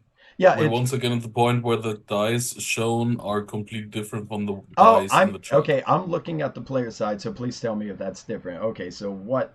Let me go to the GM side and see what you rolled. Okay. So this says you rolled a 6-5-4-5, right? That's Yeah. what Yeah, I that's see. what I've got. Okay. Okay. That's what I've got. All right, I got 3-3-3-4 on my player screen. Okay, that's entirely different. Okay, so 6-5-4-5 is a much better roll. Okay, Yeah. okay, so So that that's is right. So that's 1 base, and then I use the groove to make it change the 4 to a 6, and that makes it so that it's 2 hits, and then you get 1 shock from using the ability. okay. I'm just again for anybody who's watching this later, don't trust the numbers that were just rolled on your screen. None of that applies. It was 6-5-4-5, and you're changing a 4 to the 6, right? Yeah. Okay, so that'll be 2 hits for you, right? Mm-hmm. Okay, and you're clearing the engines and anti-electronic suite, right? Because you're fixing your ship. Yeah. Okay. Yeah. All right, and that's 1 shock left, correct? Yeah. So, And yes. yeah, so just to narrate what happens, it is the at least from my point of view, not realizing that Bell was helping out, it is the cure-all for my ship, which is just kicking it, and which once again fully solves the problem. The engines flare up. Surprisingly, the electronic suite screen pops back on too, which Edith kind of raises one eyebrow looking at it, thinking I didn't even kick that one. And at that point, I'm able to shoot off and chase. Now I'm chasing the ship that flew away from me. Okay. And in the background, Bell's looking at his little data pad going, oh shit, I forgot to turn that off, never mind. And then disconnects the engines from the screen, which is why it pops back on as well. Okay. And I'm just going to use the one remaining shot to just have the approach of the police getting more closer, as you would imagine. And you're using your 2 hits, I imagine, right? So we'll say it's helping to chase away the people who are trying to capture them. So that applies to helping the sisters escape. So there you go. Back on the station then, you see, well, what's going on just in a general point of view. Dakota, she leaves and she goes heading off towards where the nicely dressed gentleman, where his booth was. Missy Callisto is still celebrating a bit in the ring, but now she's slowly making her way back screen. Titania has also stormed off in a third separate direction. They are not going near each other.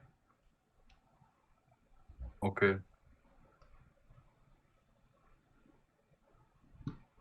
Has Edith told us that the ISSP is coming in? Have you, Edith? I guess now I am, yes. Now that Okay. she's Now I have chasing, after that. Yeah. Yeah. Now But that maybe she's in not as control. quickly as I should have. Yeah. Oh, P.S. Police are coming.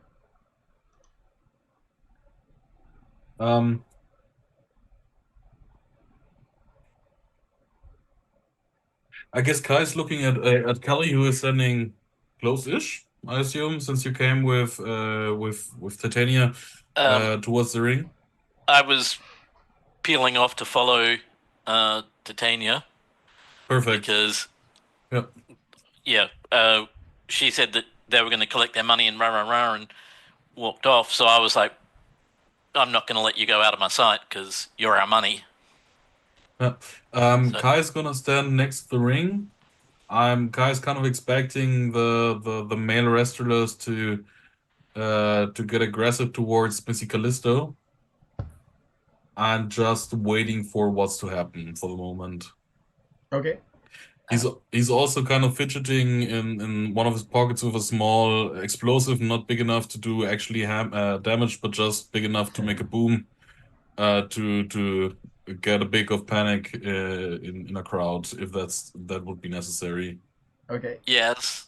As Callie walks off, she's sort of unclipping the pistols so that they're easy to come out, and safety's off. So, this is go time, basically. Okay. As you're following Titania, first of all, well, we'll just say Belle. What you see Dakota catch up to the gentleman, and he's just shaking his head in disbelief, and he's pointing over to his assistant with the pad, who's typing in information, and Dakota looks very pleased, and then she goes running off. So I'll keep a camera on Dakota in the background, but in regards to the gentlemen in the black outfits that are coming from everywhere, do the security here have like a little, it's similar how we're all talking, do they have something similar? Yes. So in that case, Belle is going to connect to the system and issue a warning whilst playing with his blue jumpsuit rather nervously, but quite giddy, innocent smile on his face, telling them that there are a number of men moving towards the ring, potentially trying to threaten. Because of the losses, security needs to move on to these people immediately, trying to get them to attack the men in black. Ah, okay. All right, I like that. Okay, creating a kind of action type scene that's going to break out there. If that's how it goes, so go ahead. Yeah. Do your role. Cool. I'm also going to use, because with improvise, I can use it alongside my other thing. So like this is going to be oh no. Yeah. This will be a tango roll. It's not gonna be a rock roll because I don't have rock, but it'll be a tango roll, and I'm gonna Okay. use improvise to make my dance into a tango roll as well. Okay. So that's the two of them for the tango roll. So I'm scared I'm gonna So miss improvise badly. is one more of your Rhythm, rhythm. yes. So As a slight thing, when you said rock roll, because you said it so quickly, I thought you said like rock roll. rock Like- roll. Rock roll. That's potentially the noise I'm going to be making in a minute when I roll, but yeah. Rock roll. Ruh-roh. All right. So yeah, that's the blue jumpsuit and innocent smile. So that's 2 dice plus the 3 from the tabs. That's 5 dice. Yes. Cool. So that is 5 RD6. Please. I got 5. How did I get 5? Yeah, there's only one. Oh, because I typed. That's 5. 5 I got- RD6. Okay, that's Yeah, fine. that's my bad. That's embarrassing. 5D6. R5D6. There we go. Okay. Maybe And you got it. Maybe. I don't That's know. a 21. And I'm also going to do the one more shot to turn the 2 into a 6. Okay. So that is now 25. 25. Well, that's impressive. Okay. So 25. So you get 2 hits. You're rolling you said the rock roll, right? No, it was going to be a that's right. tango roll. Yeah. I was looking at the thing. Yeah, that's right, because you're influencing them, so that's why. So yeah, that makes sense. So you could apply that. I assume you're going to apply that to the Help the objective sisters block, 1. and you can lower the difficulty with the other. Difficulty with the other one, yes. Okay. And then there's 2 shocks, right? Because you added 1 shock and for your ability, from the and roll. it automatically generates a shock. So yes. So I'm going to take one of the shocks by wounding my blue jumpsuit. I was playing with it so much that the zipper got stuck halfway down and I can't seem to get it up Okay. anymore. So I just that's like it was really stuck. distracting me. Come on. Yeah, so that's stuck. So that one's wounded. Okay. Yeah. And then I'll let you enjoy that other shock. Have fun with it. Well, what a nice guy you are. You're really kind here. Okay.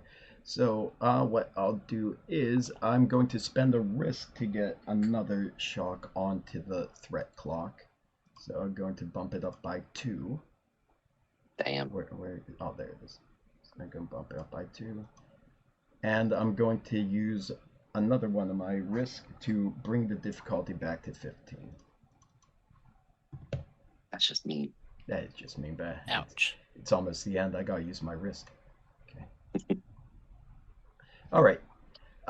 So you transfer that on, and they know that there are shady people now, and you can start seeing them spotting these people, and suddenly little bouts of conflict are starting to spread out throughout the arena, and it's causing a little bit more chaos there.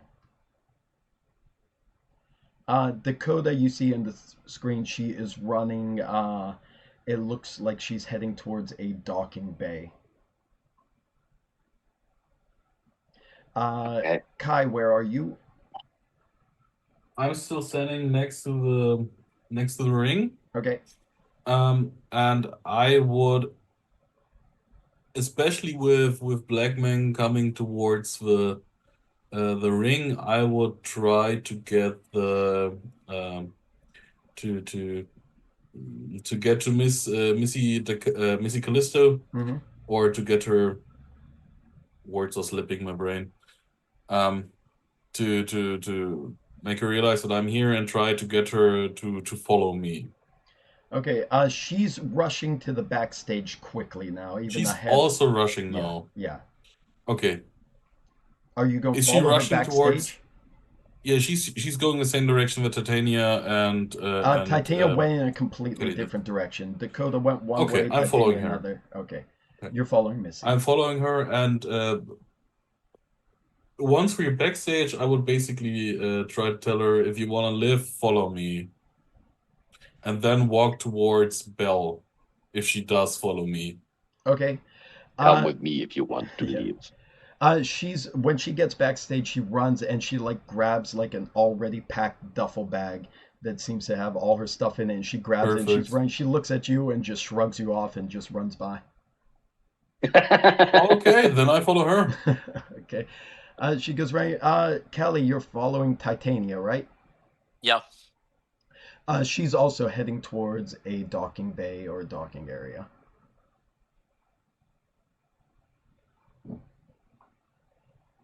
I'll alert both Bell and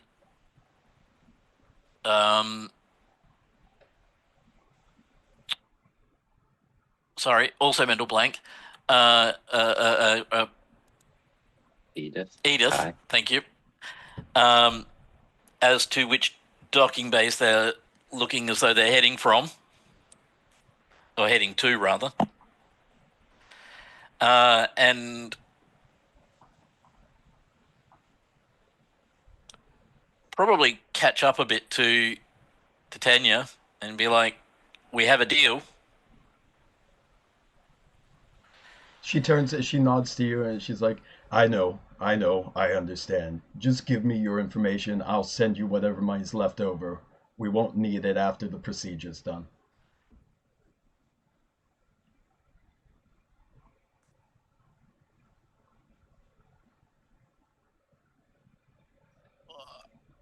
Oh, I don't like this.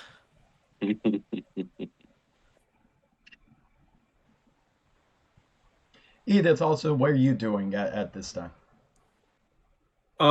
So what is the other ship doing at this time? It's making its way towards the gate to get out of there.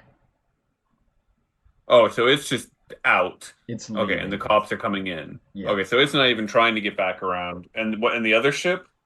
It's probably waiting for the crew who are now involved in various brawls throughout the arena as All security is right. trying to capture them. But that ship is still docked. Okay. Hmm. Well, I guess I ask everyone that's inside, like what if there's anything that needs to be prepped on the outside for their escape. Since I don't really need to defend them anymore from those other two ships, because that was my plan, was to run interference on those two. But if they're just occupied or running already, then I'm not going to go fly straight into the cops. That would be a distraction. Get ready to track them. I've Yeah. got a feeling they're going to run. Maybe get the Ragtime Gal ready to go. Yeah. Yeah, I She guess I takes can a head minute. back to the Ragtime Gal and get that and get it ready. Maybe the three of us should also get fast to the ragtime. Unless Callie wants to go with them. They often disappear in Cowboy Bebop, just disappear for an episode. And become a pretzel. You might like it. Whatever you want to do with these ladies.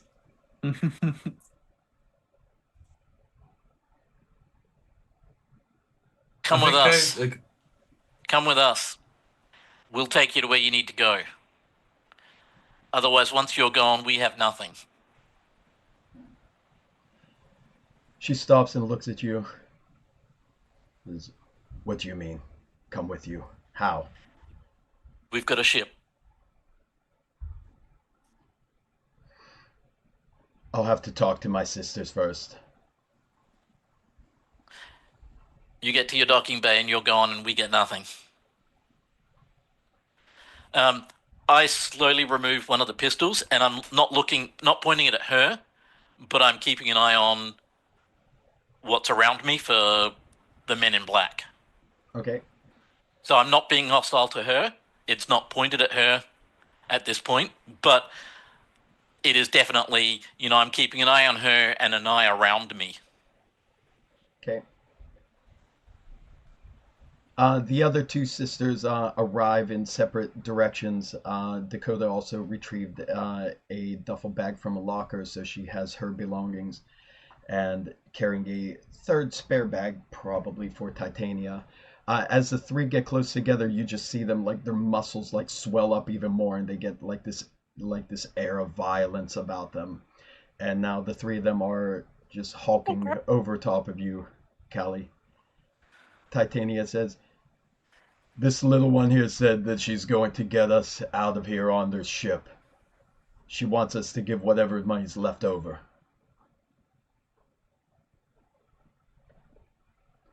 The two of them are looking at each other like, "How big is your ship?"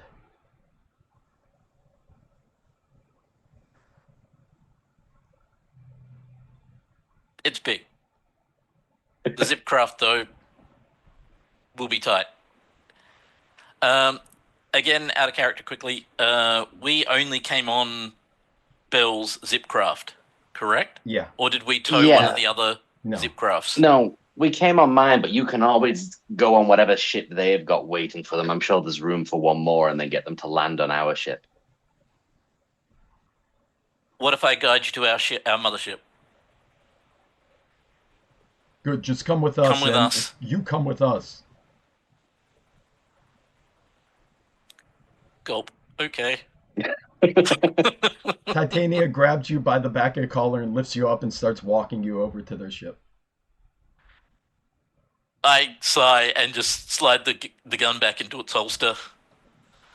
Okay, now alarms are starting to go off that there are infiltrators on the ship and the police are approaching. Edith, I'm going to need you to make a rock roll to try close out that clock or fail completely to see if you could create enough of a distraction for them to get out of the hangar bay. Meanwhile, Belle and Kai, you better get out of there as well.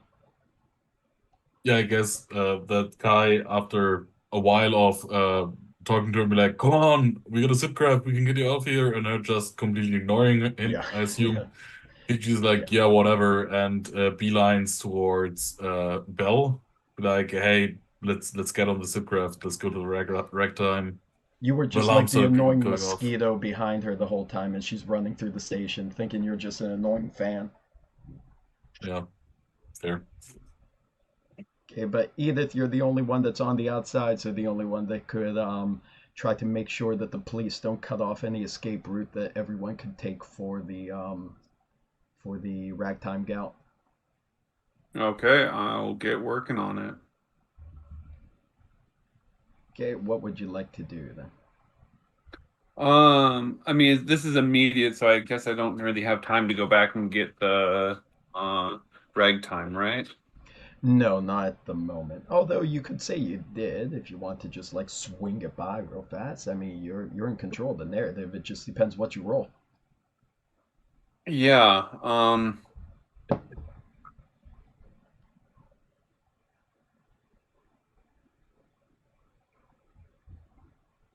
So the police are still inbound and haven't reached the station yet? They're basically to the point where they're starting to surround the station and create their perimeter. So they're getting into position to try to block people off. And as you know, with Cowboy Bebop, a lot of times the police decide to open fire with their machine guns first if people don't listen to their orders. So they just shred people instead of thinking, well, maybe they're innocent. Mm-hmm. Um,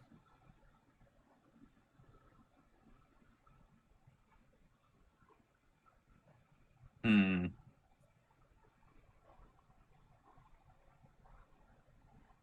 I am sorry, the cat is making a mess behind me.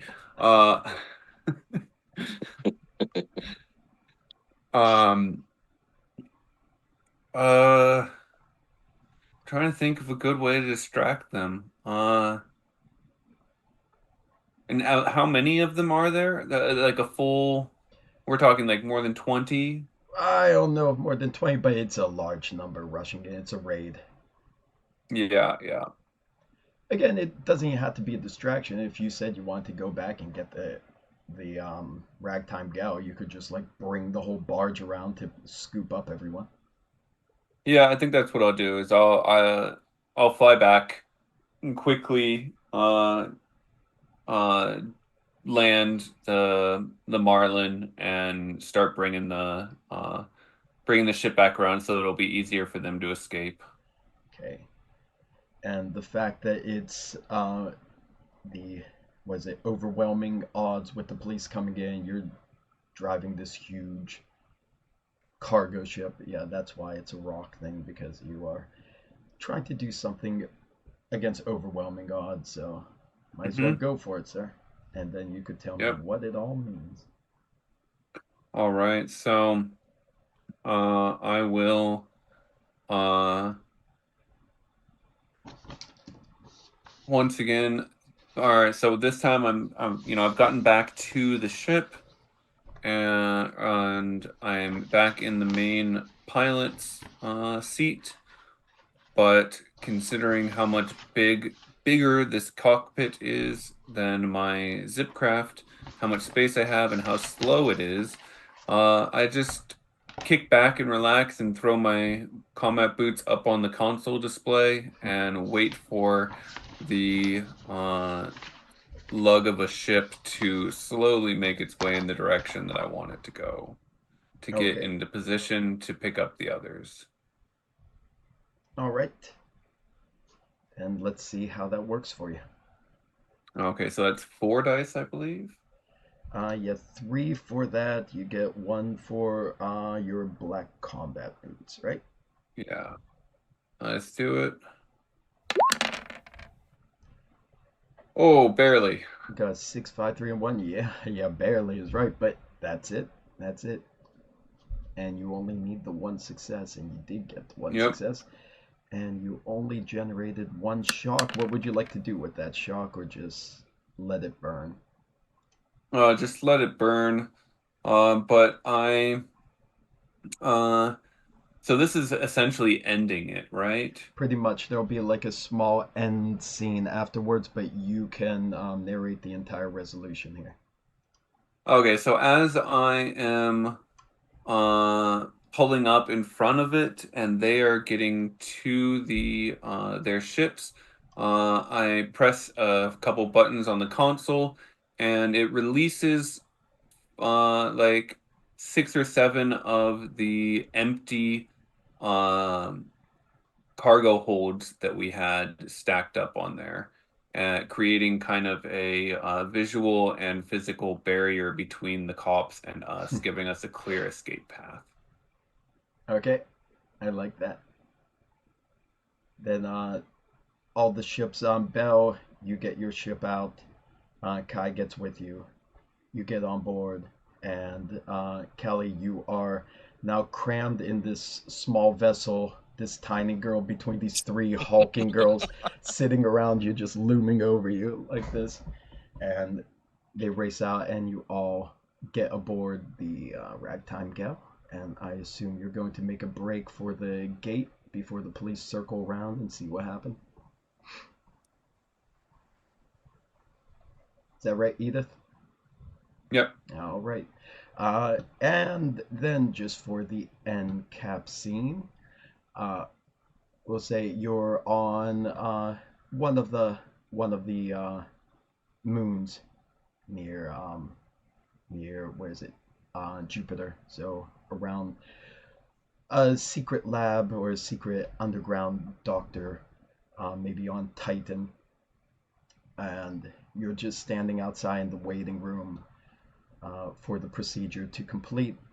Kelly, as you learned along the way, the fact that the stolen tech that the girls had was the cybernetic modifications done inside of their bodies, which allowed them to become basically unstoppable, hulking killing machines the closer they were together, because it was tapping into a telepathic link between them with their shared DNA.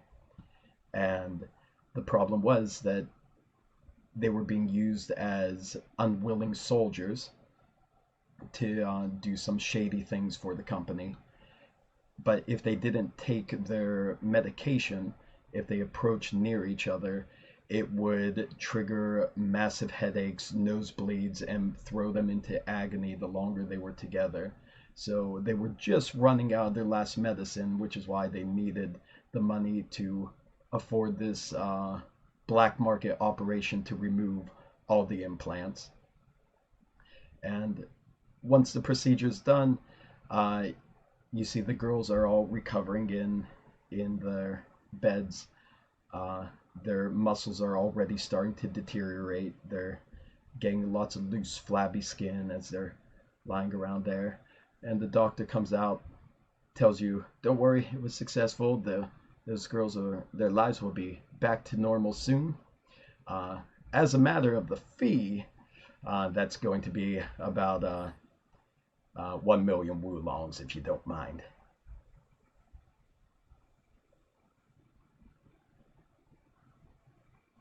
They had the money, didn't they? Or did we take...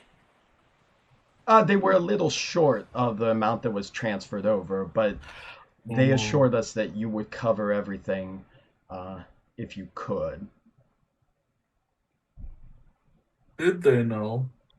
Well, I assume they did. They seemed to trusted you, so I imagine that you would be the one covering it. But don't worry. My secretary will get back to you on that.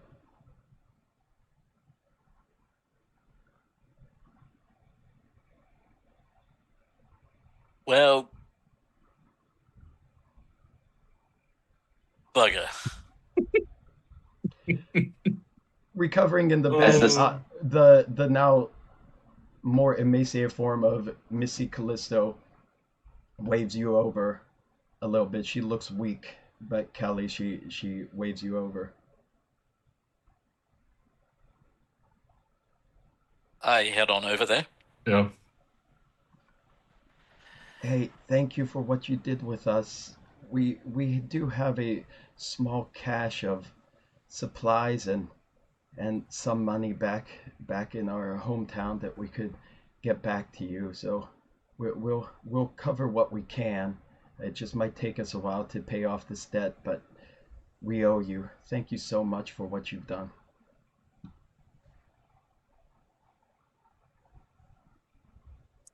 You're At welcome. least it was very entertaining watching you fight that match. Wait, so they're like. Oh, sorry. Go ahead. No, she was just going to compliment or thank him for his kind words. So they have barely any money, and we have barely any money, and we're taking their little bit of money they have to pay for what we did. And they're going to owe us and pay us off in the future. Eventually, over time. Eventually. Okay. Just getting that straight. But they're very thankful for you. So Edith doesn't seem too happy about it, at least. She's just staring at me over Chris's shoulder very angrily, giving me the side eye there. But anyhow, we will stop this session here.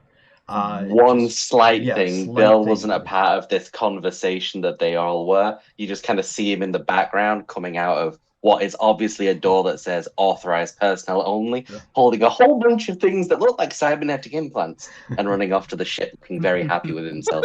It's in the background. As everyone else is just standing around a little dumbfounded and disappointed.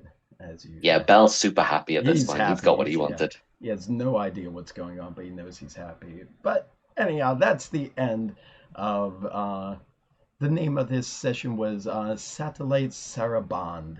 And that is our first foray into Cowboy Bebop. We have crossed our time limit, but I wanted to squeeze the whole session in to a single playtime. So thank you very much. And yeah, I don't know if I'll see you next time because I don't know if there will be a next time. But until then, I'll see you on the channel. Goodbye, anyone watching here. Goodbye. Thank you for watching. See you.